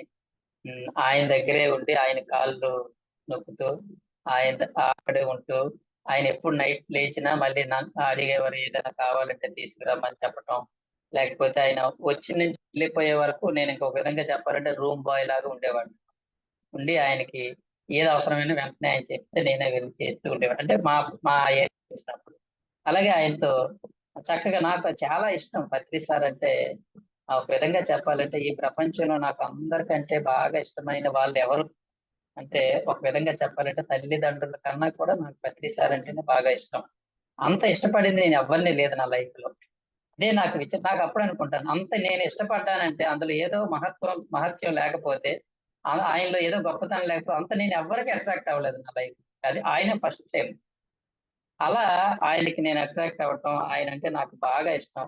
ఇంకా ఆయన చెప్పినవి ఎప్పుడు కూడా ప్రతి దాన్ని రాసుకోవటం, చదవటం, రాసుకోవటం. నేను నా పుస్తకాలు ఎన్నో విన్నాను, ప్రతిదీ ఇప్పటికీ యూట్యూబ్ లో ఆయన కాన్సెప్ట్స్ వింటూ ఉంటే రాస్తూ ఉంటాను. నేను ఎన్నోసార్లు విన్నా కానీ చాలా విషయాలు, నాకు తెలియని విషయాలు చాలా వస్తుంటాయి ఆయన దగ్గర. నాకు ఇప్పుడు అర్థమైంది అనమాట, ఈ సబ్జెక్ట్స్ అన్ని ఒకసారి వింటే అయిపోయేది కాదు.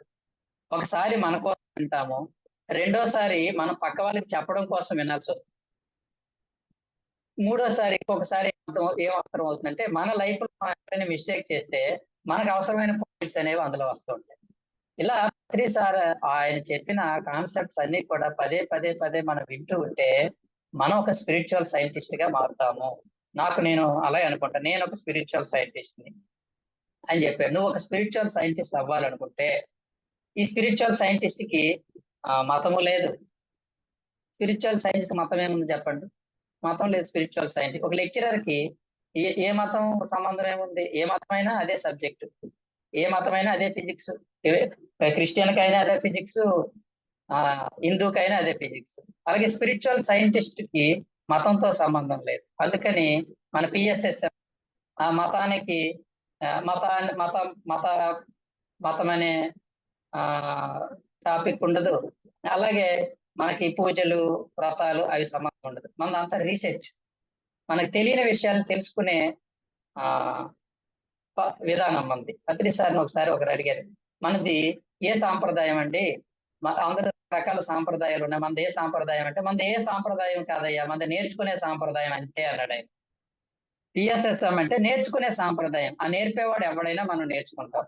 ఆ నేర్చుకోవడానికి ఎవడైనా అవ్వచ్చు. మనకి ఎవరో క్రిస్టియన్స్ ఎవరో చెప్తాడు ఏదో విషయం, నువ్వు నేర్చుకుంటాం కొత్త విషయం. నువ్వు నేర్చుకోవాలనుకోవడమే స్పిరిచువల్ సైంటిస్ట్ యొక్క లక్షణం. నువ్వు ఒక స్పిరిచువల్ సైంటిస్ట్ అనుకుంటే అప్పుడు మనం అందరి దగ్గర నేర్చుకుంటాం, ఎవరిని వదలం. అలా కాకపోతే నేను హిందువుని అనుకుంటే మనం క్రిస్టియన్స్ చెప్పిన మాట వినము. కాబట్టి మన పిఎస్ఎస్ఎం అంటే స్పిరిచువల్ సైంటిస్ట్ సొసైటీ.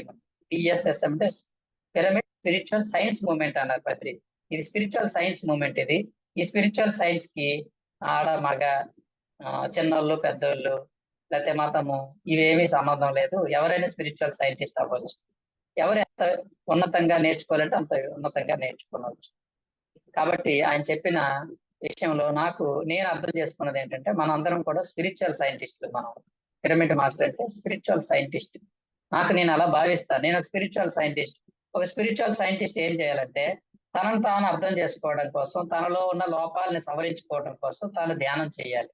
ధ్యానంలో తన బుర్రలో ఎన్ని ఆలోచనలు ఉన్నాయో దాని బుర్రలో ఎంత చెత్త ఉందో తెలుస్తూ ఉంటుంది.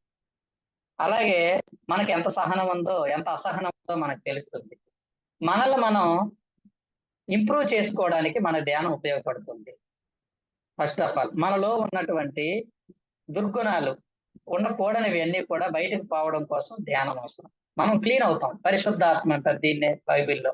ఆత్మ పరిశుద్ధం అవుతుంది, క్లీన్ అవుతుంటుంది. ఆత్మకు బోల్డ్ అంత చెత్త చెదారం అంటుకొని ఉంటుంది.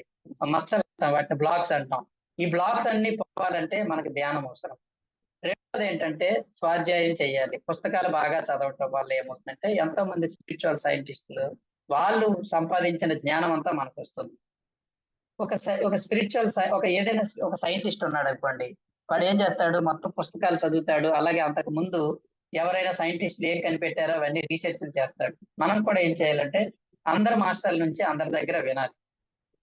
విని అందులో ఏవో కొన్ని విషయాలు ఉంటాయి, అవన్నీ తెలుసుకోవడం. ఒక స్వాధ్యాయం బాగా చదవాలి. Vast reading makes a complete man అని. ఎవరైతే ఎక్కువ చదువుతాడో వాడు కంప్లీట్ మ్యాన్ అవుతాడు. ఓకేనండి. కాబట్టి బాగా చదవాలి, బాగా ధ్యానం చేయాలి, తర్వాత బాగా వినాలి. సజ్జన సాంగత్యం అంటే అందరూ ఎవరి దగ్గర ఏదో ఒక కాన్సెప్ట్ ఉంటుంది కదా. ప్రతి ఒక్కరూ ధ్యానంలోకి వచ్చారు, స్పిరిచువాలిటీలోకి వచ్చారంటే వాళ్ళ దగ్గర ఏదో ఒక కాన్సెప్ట్ ఉంటుంది, ఏదో ఒక అనుభవం ఉంటుంది, ఏదో ఒక జ్ఞానం ఉంటుంది. వాళ్ళు చదివిందో వాళ్ళు విన్నదో ఏవో ఒకటి ఉంటాయి వాళ్ళ దగ్గర. వాళ్ళు అది ఎక్స్ప్రెస్ చేసినప్పుడు మనం వింటే మనకు తెలియకపోయి ఉండొచ్చు. అవి వాళ్ళ కోణం నుంచి వాళ్ళు చెప్పినప్పుడు వాళ్ళ దగ్గర నుంచి మనం ఆ టేస్ట్ ని గ్రహించాలి. సజ్జన సాంగత్యం అంటే ఎలా ఉంటుందంటే, మనం ఒక్కొక్క ఫలాన్ని తింటున్నట్టు.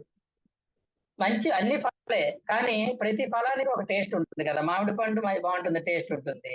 యాపిల్ టేస్ట్ ఉంటుంది, జామ పండు టేస్ట్. ఏది బాగా టేస్ట్ ఉంటుందో అన్ని టేస్టే. దేని టేస్ట్ దానికి ఉన్నట్టు ప్రతి ఆత్మకి ఒక అనుభవం ఉంటుంది, ఒక జ్ఞానం ఉంటుంది. ఎందుకంటే ప్రతి ఆత్మ కూడా ఎన్నో జన్మలు తీసుకొని ఉంటుంది కాబట్టి, అన్ని జన్మల్లో వాళ్ళు సంగ్రహించుకున్న జ్ఞానం అంతా వాళ్ళ నిబిడీకృతమై ఉంటుంది కాబట్టి, వాళ్ళు మాట్లాడుతుంటే వాళ్ళ గత జన్మల యొక్క ఆ సారం అంతా నోట్లోంచి బయటకు వస్తుంది. కాబట్టి నువ్వు ఒక్కడిని కోల్పోయినా గానీ నువ్వు ఎంతో కోల్పోయిన వాడు అవుతావు. నిజానికి ఇక్కడ ఒక విషయం మనం తెలుసుకోవాల్సింది ఏంటంటే, ఇక్కడ మనం సజ్జన సాంగత్యం అంటాము. శరీరం వదిలిపెట్టిన తర్వాత ఆత్మలు ఏం చేస్తాయంటే ఆకాశిక రికార్డ్స్ చదువుతాయి. అంటే ఆ ఆత్మల యొక్క రికార్డ్స్, ప్రతి ఆత్మ ఎన్ని జన్మలు తీసుకుంది, ఎలాంటి జన్మలో ఎలాంటి పరిస్థితుల్లో జీవించింది అని అవన్నీ రికార్డ్స్ అన్ని రీసెర్చ్ చేసి చూసి గ్రహించి, నెక్స్ట్ నేను జన్మలోకి వెళ్ళబోతున్నాను, ఏ పరిస్థితుల్లోకి వెళ్తే ఏ పాఠాలు నేర్చుకోవచ్చు అన్నది స్టడీ చేస్తుంది. అనేక ఆత్మల యొక్క రికార్డ్స్ చదివి, ఈ శరీరం లేకముందు మనం శరీరం వదిలిపెట్టిన తర్వాత ఏం చేస్తామంటే అన్ని ఆకాశ రికార్డ్స్ ని చదివి నెక్స్ట్ జన్మకి ఎలా ప్లాన్ చేసుకోవాలో అలా ప్లాన్ చేసుకుంటాం. ఎందుకంటే అంతకు ముందు జన్మలు తీసుకున్న వాళ్ళు ఎలాంటి ఫెయిల్యూర్స్ అయ్యాయో, ఎలా సక్సెస్ అయ్యారో మనం తెలుసుకోవడం కోసం అయ్యే రిఫరెన్స్ అవి. అలాగే ఈ జన్మ తీసుకున్న తర్వాత వీళ్ళందరి జన్మ యొక్క జీవిత సారం అంతా మనం తెలుసుకోవాలంటే ఇక్కడ సజ్జన సాంగత్యం. అక్కడ ఆకర్షక రికార్డ్స్ రీడింగ్ ఎలాగో ఇక్కడ సజ్జన సాంగత్యం అలాగే. సజ్జన సాంగత్యం చేయకపోతే ఆ వ్యక్తి యొక్క జ్ఞాన సారాన్ని మనం కోల్పోతాము. కాబట్టి ప్రతి ఒక్కరి దగ్గర చక్కగా జూమ్ ద్వారానో లేకపోతే ఈ పిఎంసి ద్వారానో లేకపోతే డైరెక్ట్ గా క్లాస్ ద్వారానో ఎలా అయితే ఏంటి వాడి మాటలు మన చెవిలో పడాలంటే ఆ విధంగా మన సజ్జన సాంగత్యం చేస్తే, ధ్యానం ద్వారా, స్వాధ్యాయం ద్వారా సజ్జన సాంగత్యం, ఈ మూడే ఆయన చెప్పి సార్ నొక్కి నొక్కి నొక్కి చెప్పిన మూడు చాలా ఇంపార్టెంట్. ఈ మూడు చేస్తే నువ్వు ఒక స్పిరిచువల్ సైంటిస్ట్ అవుతావు. అంటే ఏమవుతావు, కొద్దిగా జ్ఞానం పెరుగుతుంటుంది. ఈ తేనెటీగలు ఒక్కొక్క తేనె బొట్టును తీసుకొచ్చి పెద్ద తేనె తొట్టును చేసినట్టు మనం కూడా ఒక పుస్తకం చదవడం వల్ల, కొంతమంది దగ్గర వినడం వల్ల, ప్రతిరోజు ధ్యానం చేయడం వల్ల ఒక్కొక్క రోజుకి జ్ఞానాన్ని పెంపొందించుకుంటాం. అది మనం పత్రి సార్ మన అందరికీ నేర్పింది ఏంటంటే మీరు అందరూ స్పిరిచువల్ సైంటిస్ట్ అవ్వండి. మనకి ఈ స్పిరిచువల్ సైంటిస్ట్ అవ్వడానికి ప్రత్యేక వేషధారణ లేదు, ప్రత్యేక వస్త్రాలు ఏమీ లేవు. లెక్చరర్కి ఏమన్నా చెప్పండి, నేను ఫిజిక్స్ లెక్చరర్ అని చెప్పుకోవడానికి ఏమైనా మెడలో ఏమైనా ఫిజిక్స్ మెటీరియల్ వేసుకొని తిరగాలి ఏంటండి? వాడి ఫిజిక్స్ సబ్జెక్ట్ వాడి దగ్గర ఉంటుంది. అలాగే నేను స్పిరిచువల్ సైంటిస్ట్ అని చెప్పుకోవడానికి గడ్డాలు పెంచుకోకర్లేదు, వస్త్రాలు మార్చుకోకర్లేదు, ఏం చేసుకోకర్లేదు. నీకున్న సైన్స్ ని నువ్వు ఎక్స్పోజ్ చేయొద్దే. చేయడం వల్ల నీకు ఎంత తెలుసా తెలుస్తుంది. కాబట్టి మనకు ఆధ్యాత్మిక గ్రంథాలు చదవటము ఈ 3 అనేది పత్రి సార్ బెస్ట్ గా ఆయన చెప్పడం జరిగింది. అలాగే ఆయన ఇంకా పత్రి సార్ చెప్పిన గొప్ప విషయం ఏంటంటే మధ్య మార్గం చెప్పారండి పత్రి సార్. పత్రిజీ బోధించిన గొప్ప విషయం ఆయన దగ్గర నుంచి నేను నేర్చుకుంది ఏంటంటే మధ్య మార్గం. నాకు చాలా ఇష్టమైనది. మధ్య మార్గం అంటే ఎక్కువ కాకుండా తక్కువ కాకుండా, అది కాకుండా ఇది కాకుండా, రెండిట్లోనే కలిసి ఉండడం. ప్రాపంచిక జీవితంలో ఉండాలి, ఆధ్యాత్మిక జీవితం ఉండాలి. పగలంతా ఉద్యోగం చేయాలి, రాత్రంతా ఆధ్యాత్మికతలో ఉండాలి. ఇంటికి వచ్చిన తర్వాత ఉద్యోగం గురించి ఆలోచించకూడదు, ఆధ్యాత్మికతలో ఉండాలి. పగలంతా ఉద్యోగం చేసుకుంటూ ఉండాలి. అంటే నీ ప్రాపంచిక జీవనం సాగిస్తూనే ఆధ్యాత్మికంగా ఎదుగుతూ ఉండాలి. పత్రి సార్ ఒకసారి అన్నారు, ఈ పిరమిడ్ మాస్టర్లు ఈ ప్రపంచానికి ఎవరికి ఎందుకు కనబడరంటే వీళ్ళు మధ్య మార్గంలో ఉంటారు.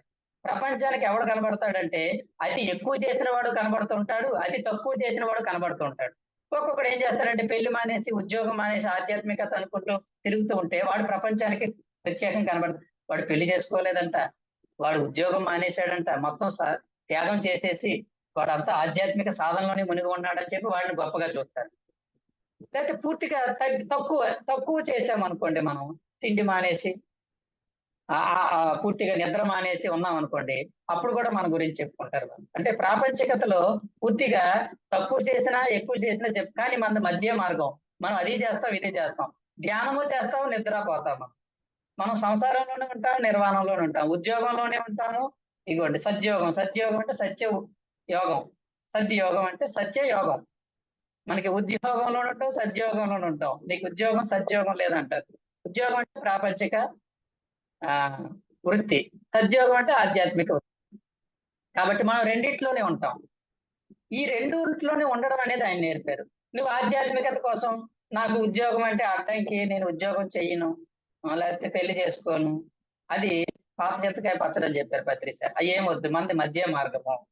మనం రెండిట్లోనే ఉండాలి. చక్కగా అన్ని జీవితాన్ని, ప్రాపంచిక జీవితాన్ని ఎంజాయ్ చేస్తూ, అయితే ప్రాపంచిక జీవితాన్ని ఎంజాయ్ చేయాలంటే ఆధ్యాత్మికత ఉండాలి. ఆధ్యాత్మికత ధ్యానం లేకపోతే, నీకు సత్యం తెలియకపోతే, నీకు స్వాధ్యాయం లేకపోతే, సజ్జన సాంగత్యం లేకపోతే నీ జీవితంలో రుచి ఉండదు, చప్పగా ఉంటది జీవితం.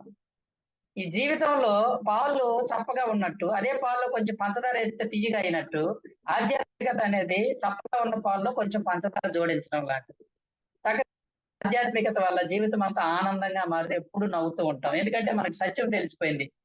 ఆత్మ సత్యం తెలిసిపోయింది. మన అందరం ఆత్మలో అంట, ఆత్మకు చావు లేదంట, మనకి అసలు చావే లేదంట, ఎన్నో జన్మలు ఎత్తామంట, ఎన్నో జన్మలు ఎన్నో శరీరాలు ధరించి ఈ జన్మలో ఈ శరీరం ధరించామంట, ఈ శరీరం కూడా ఎప్పుడొకప్పుడు పోతుందంట, అయినా కూడా మనం ఉంటామంట, మళ్ళీ పుడతామంట, ఏంటి బాధంట. ఇలాంటి సత్యాలు మనకు తెలిసిపోయినప్పుడు అంత జీవితం అప్పుడు ఒక ఆట, ఇది ఒక గేమ్, ఆట ఆడుతూ ఉంటాం. అది ఎలాగైనా ఉండని జీవితం చక్కగా ఎంజాయ్ చేస్తూ ఆట ఆడుకుంటూ ఉంటాం. ఇది ఏడవడానికి స్కోప్ లేదు, ఎందుకంటే ఇది ఒకటే జీవితం జనం కాదు కదా. అనంత జీవితంలో, అనంతమైన కాలంలో మనం అన్ని పొందుతాం. ఆత్మకి ఇది వస్తుంది ఇది రాదని కాదు, ప్రతిదీ పొందుతూ ఉంటాం. ఒక్కొక్క జన్మలో కొన్ని పొందుతాం, నెక్స్ట్ జన్మలో ఇంకొన్ని పొందుతాం. ఎలాగైతే ఒక క్లాసులో కొన్ని విషయాలు నేర్చుకుంటాం, ఇంకో క్లాసులో ఇంకొన్ని విషయాలు నేర్చుకున్నట్టే ఈ ఆత్మకు అనంత ప్రయాణం దేంది. అనంత ప్రయాణంలో అనంత శరీరాలు ధరిస్తూ ఉంటాం, అందులో ఈ శరీరం ఒకటి. కాబట్టి దీనికి ఏడవలసిన పని లేదు, కాబట్టి చావు లేదని తెలుసుకుంటాం. ఇలాంటి సత్యాలు మనకు తెలిసినప్పుడు ప్రాపంచిక జీవితం ఎంత హాయిగా ఉంటుందో చెప్పండి, ఎంత ఆనందంగా ఉంటుందో చెప్పండి. ప్రాపంచిక ఆధ్యాత్మిక సత్యం తెలియని వాళ్ళు పిల్లల కోసం ఏడుస్తూ ఉంటారు. నేను ముసలైపోతున్నాను, ఇంకేమీ సాధించలేదు, నా పిల్లలకి ఇంకా పెళ్లిళ్ళు చేయలేదని ఏడుస్తూ ఉంటారు, నేనేమి సంపాదించలేకపోయారని ఏడుస్తూ ఉంటారు. అనేక రకాల అనేక చింతలతో జీవితం నిజానికి బాగున్నా చింతలు మనసులో పెట్టుకొని ఏడుస్తూ ఉంటాడు ఆధ్యాత్మికత లేకపోతే. ఆధ్యాత్మికత ఉన్నవాడు ఏ చింత ఉండదు, నిశ్చింతగా ఉంటూ హాయిగా ఆనందంగా. ఎందుకంటే వాడికి సత్యం తెలిసిపోయింది, చావు అన్నదే లేదు, ఇది ఒక గేమ్, ఆట. జీవితమే ఒక ఆట, సాహసమే బాట అన్నట్టు జీవితం అంతా ఒక ఆట, గేమ్ ఇది అని తెలిసిపోయింది. చక్కగా ఎవరి గేమ్ ఆ చక్కగా ఆడుతామని అర్థమైపోయినప్పుడు హ్యాపీగా ఉంటాము. అందుకని పత్రి సారు ఇలాంటి సత్యాల్ని ఆయన కుండ బద్దలు కొట్టినట్టు చక్కగా వివరించినప్పుడు మనం ఎంతో హాయిగా ఉండొచ్చు. నేను ధ్యానంలోకి వచ్చిన కొత్తలో ధ్యానంలోకి వచ్చాక సీరియస్ గా ఉండాలేమని చాలా సీరియస్ గా ఉండే, అంతకు ముందు అంతా నవ్వుతూ ఉండేవాడిని, కానీ ధ్యానంలోకి వచ్చాక సీరియస్ గా ఉంటే నాకు బుర్ర వేడెక్కిపోయి తలనొప్పి వచ్చేసి, ఇదేంట్రా ధ్యానంలోకి రాకముందే బాగున్నానేమో. తర్వాత తర్వాత నాకు అర్థమైందంటే ఏమిటంటే, ధ్యానంలోకి వచ్చిన తర్వాత ధ్యానం అంటే వైభోగం, నవ్వటం, ఎప్పుడు నవ్వుతూ ఉండాలి. పక్కవాడు ఏమైనా అనుకోని, మనం నవ్వుతే మాస్టర్ కాదా, సీరియస్ గా ఉంటేనే మాస్టర్ అనుకుంటాం. మనం సీరియస్ గా ఉంటే మాస్టర్ ఏంటి, నవ్వుతూ ఉంటే మాస్టర్. ఎప్పుడు లాఫింగ్ బుద్ధలాగా, బుద్ధుడు అంటే ఎప్పుడు లాఫింగ్ లో ఉండాలి, ఎప్పుడు నవ్వుతూ ఉండాలి, నవ్విస్తూ ఉండాలి, నవ్వుతూ ఉండాలి, సరదాగా ఉండాలి. సత్యాన్ని చక్కగా సరదాగా నవ్వుతూ చెప్పాలి. సీరియస్ గా చెప్తేనే సత్యం కాదు. జీవితంలో సీరియస్నెస్ ఉండాలి. సీరియస్నెస్ అంటే త్రికరణ శుద్ధి. మనం ఏదైతే అనుకున్నామో దాని మీద శ్రద్ధ ఉండాలి. సీరియస్నెస్ వేరు, సీరియస్ వేరు. సీరియస్ గా ఉండడం అంటే ఎప్పుడు ముఖం మార్చుకొని సీరియస్ ఫేస్ పెట్టుకొని ఉండక్కల్లా. అలా ఉంటేనే ఏం మాస్టర్ కాదు. ఎప్పుడు నవ్వుతూ పక్క నవ్వుతూ, తెలిసిపోయింది, సత్యం తెలిసిపోయింది, ఇది ఆట అని తెలిసిపోయింది. ఇవన్నీ ఈ ప్రాపంచికం అంతా కూడా 4 రోజుల నాటకం అని అర్థమైపోయింది. ఇదంతా మాయ అంటే ఎప్పుడోకప్పుడు కనిపించకుండా ఉండడమే తెలిసిపోయింది. ఇలాంటివన్నీ విషయాలు మనకు పత్రి సార్ చెప్పారు. మనం అన్ని నేర్చుకున్నాము. కాబట్టి మనం కూడా చక్కగా ఆయన చెప్పినట్టు మనం జీవించాలి. కాబట్టి నేను ఆయన దగ్గర నేర్చుకున్నది మధ్య మార్గం అంటే, చక్కగా మధ్య మార్గంలో ఉండు, ఏది ఎక్కువ చేయకు. ధ్యానం కూడా ఎక్కువ చేయాల్సిన అవసరం లేదు. అలాగని తక్కువ చేయకూడదు. తక్కువ చేస్తే మళ్ళీ వెనక్కిపోతాం. అలాగని ఎక్కువ చేస్తే ప్రాపంచిక జీవితాన్ని కోల్పోతాం. ఎక్కువ చేయక్కర్లేదు. అలాగని ఏది తక్కువ చేయకు. రెండు మధ్యస్థంగా ఉండడం నేర్చుకో. మధ్య మార్గం అని చెప్పి బుద్ధుడు చెప్పిన మధ్య మార్గాన్ని పత్రి సార్ హైలైట్ చేశారు. ఆయన చెప్పాడు, నేను ఎవరిని మాస్టర్ అంటానంటే, ఎవడైతే మధ్య మార్గంలో జీవిస్తాడో వాడే నా దృష్టిలో మాస్టర్ అని చెప్పి. ఎవడైతే ఏదైనా ఎక్కువ చేస్తాడో వాడు నా దృష్టిలో, వాడు మాస్టర్ అయ్యింది కాదు, కరెక్ట్ రైట్ మాస్టర్ కాదాడు. రైట్ మాస్టర్ ఎలా ఉంటాడంటే మధ్య మార్గంలో ఉంటాడు. పూర్తిగా ఆధ్యాత్మికతకి అంకితం అయిపోవడం, పూర్తిగా కొంతమంది ఏం చేస్తారు, ఆధ్యాత్మికతలో వస్తారు, ఆరంభ సూరత్వంలో ఇంకా అన్ని వదిలేసి ధ్యానం ధ్యానం అనుకో తిరుగుతూ ఉంటారు. ఇంకా కొన్నాళ్ళకి ఏం చేస్తారంటే ఏదో ఈ పూర్తిగా ధ్యానాన్ని వదిలేసి మొత్తం ప్రాపంచికతలోకి వెళ్ళిపోతాడు. అవునా? కానీ మనం అలా కాదు. మనం ధ్యానాన్ని వదలము, ప్రాపంచికతని వదలము, చక్కగా మధ్య మార్గంలో ఉంటాం. కాబట్టి పత్రి సార్ దగ్గర నేను నేర్చుకున్నది ఏంటంటే, స్పిరిచువల్ సైంటిస్టులుగా ఉండాలి మనము. చక్కగా అందరి దగ్గర, ఎవరి దగ్గర. అందుకని పత్రి సార్ ఎవరిని కూడా ఇది రాంగ్ అని చెప్పలేదు. ఆయన తెలిసి ఆయన చెప్పాల్సింది చెప్పారు. ఎవరు ఏం చెప్పారో అది యాక్సెప్ట్ చేశారు. ఎందుకంటే ఒక సైంటిస్ట్ ఏం చేస్తారంటే అన్నింటినీ యాక్సెప్ట్ చేయాలి. ఇది అనంతమైన సబ్జెక్ట్ అయినప్పుడు నువ్వు ఎవరిని వ్యతిరేకిస్తావు చెప్పండి, ఇది రాంగ్ అనడానికి లేదు. ఎవరు ఏం చెప్పినా అది కరెక్టే. వాళ్ళ అనుభవం నుంచి వాళ్ళు చెప్పారు కాబట్టి అది కరెక్టే. కాబట్టి ప్రతి ఒక్కరి దగ్గర నుంచి మనం చక్కగా నేర్చుకుంటూ ఉంటే మనం స్పిరిచువల్ సైంటిస్ట్లు అవుతాము. నేను ఎప్పుడు ఏమనుకుంటాను, నేను ఒక స్పిరిచువల్ సైంటిస్ట్ ని. పత్రి సార్ నాకు ఆయన ప్రొఫెసర్, ఆయన పెద్ద స్పిరిచువల్ సైంటిస్ట్. ఆయన దగ్గర నేర్చుకున్న మనం స్పిరిచువల్ సైంటిస్ట్. అందుకని నేను పత్రి సార్ నిర్వహించిన IFSSలకి, GCSSలకి వెళ్ళేవాడిని. అక్కడికి అందరూ అన్ని దేశాల నుంచి వచ్చేవాళ్ళు. అక్కడ అంతా స్పిరిచువల్ సైన్స్ చెప్పేవారు ఆయన. కాబట్టి పత్రి సార్ ఏం చెప్పారంటే, ఇంగ్లీష్ బుక్స్ బాగా చదవండి, మనకు స్పిరిచువల్ సైన్స్ బాగా ఉంటుంది. తెలుగు పుస్తకాల్లో అంత పూర్తిగా లేదు. ఇంగ్లీష్ పుస్తకాలను ఎక్కువ స్పిరిచువల్ సైన్స్ ఉంది. అందుకని ఆ ఇంగ్లీష్ బుక్స్ అన్నింటినీ కూడా ట్రాన్స్లేట్ చేసి మన PSSM లో పెట్టడం జరిగింది. కాబట్టి బాగా పుస్తకాలు చదవడం వల్ల మనకి విషయ పరిజ్ఞానం పెరుగుతుంది. తర్వాత మనం తెలిసిన విషయాలు చెప్తూ ఉండాలి. Teaching is the best way of learning. అది పత్రి సార్ అందుకని అందరినీ టీచ్ చేయండి, చెప్పండి. ఎందుకంటే టీచ్ చేస్తున్న కొద్దీ మనలో నైపుణ్యం పెరుగుతుంది. మనం నేర్చుకుంటాం, మనకి మర్చిపోకుండా ఉంటాం. మనం నేర్చుకున్న విషయాలు మనం మర్చిపోకుండా ఉండాలంటే మనం చెబుతూ ఉండాలి. చెబుతూ ఉన్నప్పుడు ఏమవుతుందంటే మనకి ఆ విషయాలు మనకు గుర్తుంటాయి. ప్లస్ ఇంకోటి ఏంటంటే, మనం కొన్ని తెలిసిన విషయాలు చెప్తూ ఉంటాం కానీ మనం పాటించాం. మన లోపల అంతరాత్మ చెప్తుంది, ఒరే నువ్వు నువ్వేమైనా పాటిస్తున్నావా అని చెప్తారు. వాక్క్షేత్రం బాగుండాలి, నీ వాక్క్షేత్రం శుద్ధంగా ఉండాలని చెప్తాం మనం, ఎందుకంటే విన్నాం కాబట్టి. వీడి నోరు మాత్రం సరిగ్గా ఉండదు. అప్పుడు అనుకుంటాడు వీడు, నేను చెప్తున్నాను కానీ నాకు సరిగ్గా లేదు, నేను సరి చేసుకోవాలని. వీడి అంతరాత్మే వీడికి చెప్తుంది అనమాట. అది చెప్పలేదు అనుకోండి బయటికి, వీడు సరి చేసుకోలేడు. కాబట్టి teaching is the best way of learning. మనం టీచ్ చేస్తూ ఉండాలి. నువ్వేమో చాలా మంది ఏమంటారంటే, నువ్వు అంత పెర్ఫెక్ట్ అయిపోయావా చెప్తున్నావు అంటే, నేను పెర్ఫెక్ట్ అవ్వలేదు కానీ చెప్తూ ఉంటాను. ఎందుకంటే నా కోసం టీచ్ చేయడం అనేది, నా కోసము ప్లస్ నీ కోసం, రెండుని. నీకు తెలియని విషయాలు నీకు తెలుస్తాయి, నాకు తెలియని విషయాలు మరి కొంచెం పెర్ఫెక్షన్ పెరుగుతుంది నాకు. కాబట్టి teaching is the best way of learning. అంతేకాకుండా మనకు తెలిసిన విషయాల్ని బయటకి ఎక్స్ప్రెస్ చేయడం వల్ల ఈ విశుద్ధ చక్రం అనేది బ్లాక్స్ లేకుండా విశుద్ధ చక్రంలో ఇంప్రూవ్మెంట్ ఉంటుంది, డెవలప్ అవుతుంది విశుద్ధ చక్రం. లేకపోతే విశుద్ధ చక్రంలో బ్లాక్స్ ఏర్పడతాయి. ఎప్పుడు నీకు తెలిసిన విషయాలు చెప్పకుండా ఉంటే విశుద్ధ చక్రంలో బ్లాక్స్ ఉంటాయి. విశుద్ధం అంటే శుద్ధము. ఎప్పుడు శుద్ధం అవుతావంటే నీకు తెలిసిన సత్యాల్ని నువ్వు దాచుకోకుండా బయటకి ఎక్స్ప్రెస్ చేయాలి. ధ్యానం తెలిసింది ఎవరికో ఒకటి చెప్తూ ఉండాలి. శాకాహారం గురించి తెలిసింది ఎవరికో ఒకటి చెప్తూ ఉండాలి. వాడు మారాడో మారలేదో మనకు అనవసరం. చెబుతూ ఉండడం వల్ల మనకున్న బ్లాక్స్ క్లియర్ అవుతూ ఉంటాయి. కాబట్టి ఇలా ఒక ఆధ్యాత్మిక శాస్త్రం ఇది. సైంటిఫిక్ గా మనం నేర్చుకుంటే అండి చక్కగా మనకు విషయాలు తెలుస్తాయి. అందుకే పత్రి సార్ కూడా ఇంకోటి ఏం చెప్పారంటే ఇప్పుడండి, సైంటిఫిక్ టెంపర్ ఉండాలి మనకి. బ్లైండ్ బిలీఫ్ కాదు. మనం దండం పెడితే మనం అందరు పెడుతున్నారు కదా, మనం పెడుతున్నాం కదా, దానికి ఏదో సైంటిఫిక్ రీజన్ ఉంటుంది, అది తెలుసుకోవాలి. సైంటిఫిక్ టెంపర్ ఉండాలి మనకి. అంటే ప్రతి దానికి దాని వెనకాల ఉన్న సైన్స్ ఏంటో తెలుసుకోవాలి. ప్రసాదం అంటాము, పెట్టేస్తారు తినేస్తాం, అమ్మో ప్రసాదం అంటే గొప్పది అనుకుంటా. భగవంతుడి ప్రసాదం అంటే అర్థం ఏంటి? దాన్ని ఎందుకు అలా పెట్టారంటే పళ్ళు పెడతారు, కొబ్బరి చెప్పలు పెడుతూ ఉంటారు. అంటే అర్థం ఏంటి? ఇవన్నీ భగవంతుడు నీకు ప్రసాదించినవి కాబట్టి ఇవి చాలా పవిత్రంగా చూసుకో, వాటిని భుజించు, పవిత్రంగా చూసి తిను అని చెప్పడం. మనం కొబ్బరికాయని అరటిపండుని పవిత్రంగా చూస్తాం, మిగతా ఫలాలన్నింటినీ కూడా అవి పుల్ల పెడతాము, లేకపోతే అవి ఇష్టం వచ్చినట్టు వాడతాం. అంటే అర్థం ఏంటి? ఆ ఫలాలు అనేవి ప్రకృతి దేవతలు తయారు చేశారు. ప్రకృతి దేవతలు తయారు చేసిన ఫలాలు అంటే ప్రకృతి దేవతలు ఇచ్చారంటే అది దైవ ప్రసాదమే. కాబట్టి ఆ దైవ ప్రసాదంగా భావించు తిను, అప్పుడు అది పవిత్రంగా నీ శరీరానికి పనిచేస్తుంది అని చెప్పడం కోసం అది ప్రసాదం అని పెట్టారు. మనం ఏంటంటే అక్కడ పెట్టిందే ప్రసాదం, ఇంకా మిగతాది ఏది ప్రసాదం కాదంట. ఇలా ప్రతి దానికి ఒక సైంటిఫిక్ రీజన్స్ ఉంటాయి, వాటి గురించి మనం చక్కగా తెలుసుకోవాలి. నెక్స్ట్ ఆయుధ పూజ అనే దసరా. ఆయుధ పూజ అంటే అర్థం ఏంటంటే నువ్వు వాడే ప్రతి వస్తువు పట్ల నీకు భక్తి భావం ఉండాలి, వాటి పట్ల గౌరవ భావం ఉంటే అప్పుడు ఏమవుతుందంటే అది బాగా పనిచేస్తుంది. నువ్వు ఫోన్ పట్ల నీకు ప్రేమ గౌరవం ఉందనుకోండి, ఆ ఫోన్ ఎక్కువ కాలం పనిచేస్తుంది.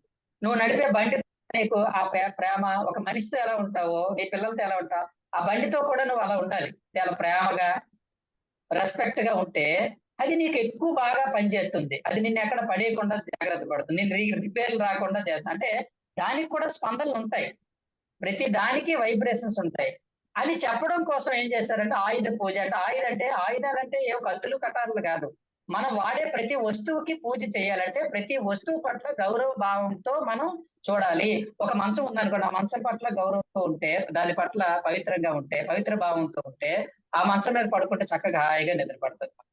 ఇంట్లో కుర్చీ పట్ల పవిత్ర భావంతో ఉంటే ఆ కుర్చీ కూర్చున్నప్పుడు హాయిగా ఉంటుంది. అలా మనం వాడే ప్రతి తినేటప్పుడు పూజ చేసి లేకపోతే ఏదో కొంచెం ఏదో అనుకొని తింటారు. ఎందుకంటే తినే ముందే మనం ఇది భగవంతుడి ప్రసాదము, ఇది చాలా పవిత్రమైన భావంతో తింటే ఏమవుతుందంటే ఆ భావం వల్ల ఆ ఆహారం అనేది మనకి గొప్ప ఔషధంగా మారిపోతుంది. చూడండి, భావం లేకుండా తినడానికి అదే ఆహారం భావంతో తినడానికి తేడా. ఇది సైన్స్, ఇది స్పిరిచువల్ సైన్స్. ఇలా మనం ప్రతి విషయంలోని సైంటిఫిక్ టెంపర్ కలిగి ఉండాలి, అప్పుడు మనం స్పిరిచువల్ సైంటిస్టులు అవుతాము. చక్కగా ప్రతి విషయాలు మనకు అర్థమవుతాయి. కాబట్టి అప్పుడు మనం దేన్ని కొట్టేసాము, ప్రతి దానికి ఏదో కారణం ఉంటుందని తెలుసుకొని చక్కగా మనం తెలుసుకుంటాం. కాబట్టి మనం పత్రి సార్ దగ్గర నేర్చుకోవాల్సింది ఏంటంటే మనం కూడా నేను ఒక స్పిరిచువల్ సైంటిస్ట్ ని అనుకుంటాను. అప్పుడు ఏమవుతుందంటే నాకు ఎవరు తక్కువ కాదు, ఎవరు ఎక్కువ కాదు, ఎవడు సీనియర్ కాదు, ఎవడు జూనియర్ కాదు, ఎవరి దగ్గర ఏముందో అనేప్పుడు నేను స్పిరిచువల్ సైంటిస్ట్ అనుకున్నప్పుడు ఏం చేస్తానంటే ప్రతి ఒక్కరి దగ్గర నేర్చుకోవడానికి ఇష్టపడతాను నేను. అది ధ్యానం అవ్వవచ్చు, చిన్న పిల్లలు స్కూల్లో పిల్లలు అవ్వ ఉండొచ్చు, వాళ్ళ దగ్గర కూడా కామన్ సెన్స్ ఉంటుంది నేర్చుకోవడానికి. కొంతమంది చాలా జోవియల్ మాట్లాడతారు, కొంతమంది చాలా కామన్ సెన్స్ తో మాట్లాడుతుంటారు. ఇలాంటి విషయాలన్నీ మనం నేర్చుకోవడానికి చాలా ఉంటాయి. మనం ఒక స్పిరిచువల్ సైంటిస్ట్ అనే భావంతో మనం ఉన్నప్పుడు ఏమవుతుందంటే ప్రతి సందర్భం నుంచి, ప్రతి విషయం నుంచి, ప్రతి క్షణం మనం ఏదో ఒక విషయాన్ని, ఒక టీవీ చూసినా టీవీ నేర్చుకుంటాము. ఒకసారి ఏమైందంటే పత్రి సార్ టీవీ చూస్తున్నారు, ఒక అతను వచ్చి సార్ నేను బాగా ఎదగాలంటే ఏం చేయాలి సార్ అన్నాడు ఒకడు వచ్చి. అప్పుడు పత్రి సార్ అన్నారు టీవీలో సినిమా చూస్తున్నారు, ఒరే రోజుకి ఒక సినిమా చూడరా అన్నాడు పత్రి సార్. అంటే వాడు పక్క నవ్వితే, ఒరే బుద్ధి లేదు, నేనేమో జోకేసాను నవ్వుతున్నావు, సినిమాలు చూస్తే మనం ఎంతో ఎదగొచ్చు తెలుసా, సినిమాల నుంచి నేర్చుకోవాల్సింది ఎంతో ఉంటుంది. వాడు ఎంతో కష్టపడి ఆ క్యారెక్టర్స్ అన్ని ఎందుకు పెడతాడు, ఆ ప్రతి క్యారెక్టర్ లో వాడు ఎంతో రీసెర్చ్ చేస్తే క్యారెక్టర్స్ పెడతాడు. సమాజంలో ఉన్న క్యారెక్టర్స్ అన్ని తీసుకొచ్చి అందులో పెడతాడు. వాడు ఎంతో రీసెర్చ్ చేసి పెడతాడు. ఆ చూడు వాడు ఏం చేస్తాడు, వాడిని బండ బూతులు తిడుతున్నా పక్కపక్క నవ్వుకుంటూ బయటికి వెళ్ళిపోయాడు వాడు. నువ్వు అలా ఉండగలవా? మీ ఆవిడ నేను తిడితే నువ్వు నాలుగు తంతావు, కానీ వాడు చూడు వాళ్ళ ఆవిడ తిడుతున్నా వాడు పక్కపక్క నవ్వుతూ హాయిగా ముస్తాబు అయిపోయి ముఖానికి పౌడర్ రాసుకుని వెళ్ళిపోతున్నాడు వాడు సినిమాలో. నువ్వు అలా వెళ్ళగలవా? నీకు ఎక్కడుందా కామన్స్ వాడి దగ్గర నేర్చుకో నువ్వు అన్నాడు. సినిమాలంటే అంత అసమాజంగా ఉందని చెప్పి పత్రిసారి చెప్పడం జరిగింది. అంటే ఏంటి, స్పిరిచువల్ సైంటిస్ట్ అంటే ఏమవుతుందంటే ప్రతి చోట నుంచి నేర్చుకుంటాం మనం. అలా కాకుండా మనం అలా అనుకోలేదు అనుకో, పుస్తకాల నుంచే నేర్చుకోవాలి, ఇగో జూములోంచే నేర్చుకోవాలి. ఇలా మనం ఒక కట్టడి కట్టుకొని ప్రాపంచిక వ్యక్తులకు వాళ్ళకి ఏమీ తెలియదు, వాళ్ళ అజ్ఞానంలో ఉన్నారు అనుకోండి. ఎవడో అజ్ఞానం కాదు, గుర్తుపెట్టుకోండి, అందరికీ జ్ఞానం ఉంటుంది. జ్ఞానం లేనివాడు ఎవడు లేడండి. ఎందుకంటే ప్రతి ఒక్కడు ఆత్మే కదా, వాడు ఎన్నో కానీ జన్మలు ఎత్తుంటాడు కదా. వాడికి ఒక విషయంలో జ్ఞానం ఉంటే నీకు ఇంకొక విషయంలో జ్ఞానం ఉంటుంది. అలా 10 మంది దగ్గర 10 రకాల జ్ఞానాలు ఉంటే వాళ్ళందరి జ్ఞానాన్ని నువ్వు సమీకరించుకో. ఒకడికి విపరీతమైన కోపం ఉంటుంది కానీ హెల్పింగ్ నేచర్ ఉంటుంది వాడు. ఇంకొకడు ఉంటాడు వాడు శాంతంగా ఉంటాడు కానీ పిల్లలు కూడా బెచ్చం పెట్టడు. కానీ వాడి దగ్గర శాంతం నేర్చుకోవాలి, వీడి దగ్గర హెల్పింగ్ నేచర్ నేర్చుకోవాలి. మనం ఒక స్పిరిచువల్ సైంటిస్ట్ గా మనం ఉండాలి అని అనుకోవాలి. అప్పుడు మనం అందరి దగ్గర చక్కగా అన్ని విషయాలు నేర్చుకుంటాం, చక్కగా స్పీడ్ గా ఎదుగుతాం మనం, మధ్యలో బ్లాక్స్ లేకుండా. లేదంటే ఎవరికి స్టిక్ అని అయిపోయి నా గురువు గారు ఎవరు గురువు? ఇప్పుడు నేను ఉన్నానండి, నా స్కూల్లో పిల్లలు ఉన్నారు, 5th క్లాస్ అయిపోయాక వాడు నా ముఖమే చూడట్లేదు, వెళ్ళిపోయాడు. 5 సంవత్సరాలు కూర్చొని ఇప్పుడు వాడు నా ముఖం కూడా చూడట్లేదు. వాడికి ఇప్పుడు నాతో పని లేదు, వాడు 6th క్లాస్ టీచర్లతో పని వాడికి. అది రైట్. అది అలాగే మనం కూడా అంతే, ఎప్పుడు ఎవరి దగ్గర ఏం నేర్చుకోవాలో నేర్చుకుంటూ ముందుకు వెళ్ళిపోతుండాలి తప్ప ఎవరి ఒకరి దగ్గర స్టిక్ అని అయిపోయి వీడే నా గురువు, వీళ్ళ వల్లే నేను జ్ఞానం పొందాను అని నువ్వు అనుకుంటే నువ్వు స్పిరిచువల్ సైంటిస్ట్ కాదు, ఎటు ఎదగకుండా అక్కడే ఉంటాను. కాబట్టి thank you very much. Patri sir దగ్గర మనం నేర్చుకోవాల్సిన ముఖ్యమైన విషయం మధ్య మార్గంలో ఉండడం, అలాగే ఒక స్పిరిచువల్ సైంటిస్ట్ గా మనం మారాలి అనుకోవడం. Thank you very much madam. Thank you. Thank you sir, thank you so much sir. Yes masters, ఎవరైనా షేర్ చేసుకుంటారా? ఎవరైనా మాట్లాడతారా మాస్టర్స్? నమస్తే సార్. మేడం నమస్తే. ఎవరు? కేవి పద్మావతి తినాలి. ఓకే ఓకే మేడం చెప్పండి. మధ్య మార్గం అనేది స్పిరిచువల్ సైంటిస్ట్ అనేది మెయిన్ పాయింట్స్ చెప్పారు కదా సార్. ఈ మెడిటేషన్ లోకి వచ్చిన తర్వాత ఈ 3 years లో మధ్య మార్గం అనే ఫస్ట్ పదం నేను ఈ ధ్యానంలోకి వచ్చినాకే వినటం జరిగింది. మరి స్పిరిచువల్ సైంటిస్ట్ అవ్వడం అంటే ఏంటో అనుకునేదాన్ని అంతకుముందు ఆ పదం విన్నాక. ఓకే, ఇది అనుకుంటా స్పిరిచువల్ సైన్స్ అంటే అని నాకు ఎన్నెన్నో స్పీచెస్ వినటం ద్వారా, మీలాంటి వాళ్ళ క్లాసెస్ వినటం ద్వారా అనుభవ జ్ఞానాలకు రావడం జరిగింది. అలాగే మధ్య మార్గాన్ని జీవితంలో అప్లై చేసుకొని అటువంటి లైఫ్ ని లీడ్ చేయటం కూడా జరుగుతుంది సార్. ఈ మెడిటేషన్ లో పత్రి సార్ మనకి ఇచ్చిన జ్ఞానాన్ని మనం నిరంతరం ఆచరించుకుంటూ ఉంటే మన లైఫ్ ఎంతో అద్భుతంగా ఉంటుందని నాకు కూడా చాలా బాగుంది సార్. మీ అనుభవాలు కూడా బాగున్నాయి. Thank you sir.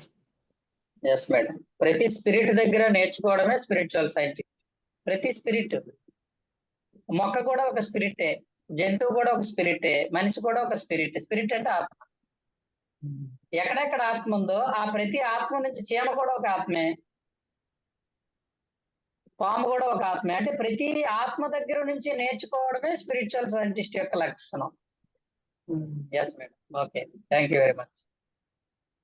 Thank you sir, thank you very much sir. Yes madam. Sir, Patriji films గురించి మీ అభిప్రాయం చెప్పండి సార్. ఎస్ మేడం, పత్రిజీ ఫిలిమ్స్ అనేది అసలు ఎప్పుడో రావాలి.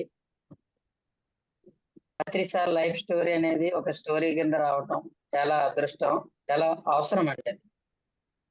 ఇప్పుడు రామచంద్ర మిషన్ లో మెయిన్ గురువు గారు ఉన్నారు, ఆయన జీవిత చరిత్రను ఫిలిం గా తీశారు, అది నేను చూశాను. అసలు యాజ్ ఇట్ ఈజ్ గా ఆయన లైఫ్ ఎలా ఉందో అలాగే ఆ క్యారెక్టర్స్ కూడా సేమ్ అలాగే ఉన్నాయి అందులో. అది చూసిన తర్వాత ఆయన ఉన్నప్పుడు మనకు ఆయన లైఫ్ లో ఎలాగుందో అవన్నీ మనం నేర్చుకున్నాం ఆయన నుంచి. అలాగే పత్రిజీ ఫిలిమ్స్ నుంచి అందరూ కూడా పత్రి సార్ ఎలా జీవించేవారు, ఆయన ఎలాంటి బోధించారు అన్ని విషయాలు చక్కగా ఫిల్మ్ ద్వారా నేర్చుకుంటారు. మనం డైరెక్ట్ గా బోధిస్తే ఎవరికి ఏమీ తెలియదు, సినిమాల ద్వారా నేర్చుకుంటారు. ఆ, ఇది కూడా సినిమా పిచ్చి ఉంటది కదా, డైరెక్ట్ గా చెప్తే ఎవరికి అర్థం కాదు కానీ సినిమాల ద్వారా చెప్తే అన్ని తెలుసుకుంటారు. కాబట్టి పత్రి సార్ ఫిలిం అనేది పత్రి సార్ జీవిత గురించి ప్రజలందరికీ తెలుసుకోవడానికి బాగా ఉపయోగపడుతుంది. త్వరలోనే అది వస్తుంది. అందరం కూడా దాన్ని మనం ఆదరించి ఆ సినిమాని అందరికీ చేర్చాలని కోరుకుంటున్నాం. Thank you. Yes sir. Patriji films director Venkat sir ఉన్నారు sir. Sir Venkat sir. Srinivas garu నమస్తే. నమస్తే నమస్తే చెప్పండి. సో మిమ్మల్ని అంటే మనం కలిసాం గానీ ఎప్పుడు పెద్దగా అవును. మాట్లాడుకోలేదు. మీరు నాకు తెలుసు. ఎస్ మీరు కూడా నాకు తెలుసు. మనం ఎప్పుడు మాట్లాడుకోలేదు. అవునా? కానీ రాము మీ గురించి చెప్తా ఉన్నాడు. ఇందాక నాతోనే ఉన్నాడు Ramu. Yes sir, yes sir. Sir బాగుంది సార్ మీరు చెప్పిన విశేషాలన్నీ. Yes Patri garu spiritual scientist ఆయన. Yes sir. సో మనం సైంటిస్ట్ గా చూస్తే మనం సైంటిస్టులు అవుతాం. ఆయన దేవుడిగా చూస్తే మనం భక్తులం అవుతాం. ఆయన గురువుగా చూస్తే శిష్యులం అవుతాం. కరెక్ట్ గా చెప్పారు మీరు. చాలా బాగుంది. సరే ఇట్లాంటి విషయాలన్నీ కూడా మనం సినిమా ద్వారా ఈ ప్రపంచానికి చెప్పాలన్నది మన ప్రయత్నం sir. Yes sir, yes sir, yes sir. మీరు వినే ఉంటారు మనం ఒక దీన్ని 100 థియేటర్లో కూడా రిలీజ్ చేయబోతున్నాం. కొంచెం మీరు ఎక్కడికి వెళ్ళినా సరే మన పిరమిడ్ మాస్టర్లు అందరికీ ఒక చిన్న పిలుపునివ్వాలి. మీరు బ్రహ్మర్షి పత్రిజీ డాక్యుమెంటరీకి మీరు నిర్మాత అయ్యారా లేదా అని ఒకసారి మీరు ఎక్కడ క్లాస్ చెప్పినా, ఏ జూమ్ లో చెప్పినా లేదా డైరెక్ట్ గా చెప్పినా సరే ఒకసారి వాళ్ళందరికీ చెప్పాలి. అయ్యింటే ఓకే, అవ్వకపోతే ఇమీడియట్ గా అవ్వమని చెప్పాలి. సరే అండి. Thank you so much. Thank you sir. నేను అటువైపు వచ్చినప్పుడు మిమ్మల్ని కలుస్తాను. తప్పకుండా రండి సార్. Yes sir, thank you. West Godavari వచ్చినప్పుడు నాకు ఫోన్ చేయండి, వస్తాను. తప్పకుండా సార్, తప్పకుండా. రైట్ సార్, థ్యాంక్ యూ అండి. Thank you sir. Sir thank you master. ఇది ఇవాల్టి కంప్లీట్ మ్యాన్ ప్రోగ్రామ్ మాస్టర్స్. మళ్ళీ రేపటి ఎపిసోడ్ లో మళ్ళీ కలుసుకుందాం. శ్రీ శక్తి పిరమిడ్ మెడిటేషన్ ఛానల్ ని అందరూ లైక్ చేయండి, షేర్ చేయండి, సబ్స్క్రైబ్ చేయండి మాస్టర్స్. ఇంకా ఈ ఎపిసోడ్స్ అన్ని పత్రిజీ ఫిలిమ్స్ అనే యూట్యూబ్ ఛానల్లో కూడా ప్రసారం అవుతాయి masters. Patriji films YouTube channel కూడా అందరూ లైక్ చేయండి, షేర్ చేయండి, సబ్స్క్రైబ్ చేయండి మాస్టర్స్. ఇంకొక విషయం మీకు లాస్ట్ లో చెప్పదలుచుకున్నాను మాస్టర్స్. పత్రిజీ మెడిటేషన్ ఛానల్ వారు ఆగస్టు 15వ తారీఖు మన పత్రిజీ సార్ ఆదేశాల మేరకు సార్ ఇచ్చిన గైడ్ లైన్స్ ప్రకారం సత్యమేవ జయతే, హింసా చోడో హంసా పకడో అనే ప్రోగ్రామ్ ని నిర్వహించబోతున్నారు మాస్టర్స్. ఈ ప్రోగ్రామ్ ఏంటంటే ఇందులో మనకి ఆగస్టు 15వ తారీఖు సాయంత్రం 7 గంటల నుంచి 16వ తారీఖు సాయంత్రం 7 గంటల వరకు 24 గంటలు ధ్యానం అనేది జరుగుతుంది మాస్టర్స్. ఇందులో 3000 మంది మాస్టర్స్ పాల్గొంటారు. 48 దేశాల నుంచి పాల్గొంటారు మాస్టర్స్. మాస్టర్స్ అనే వాళ్ళు 48 దేశాల నుంచి పాల్గొనడం జరుగుతుంది మాస్టర్స్.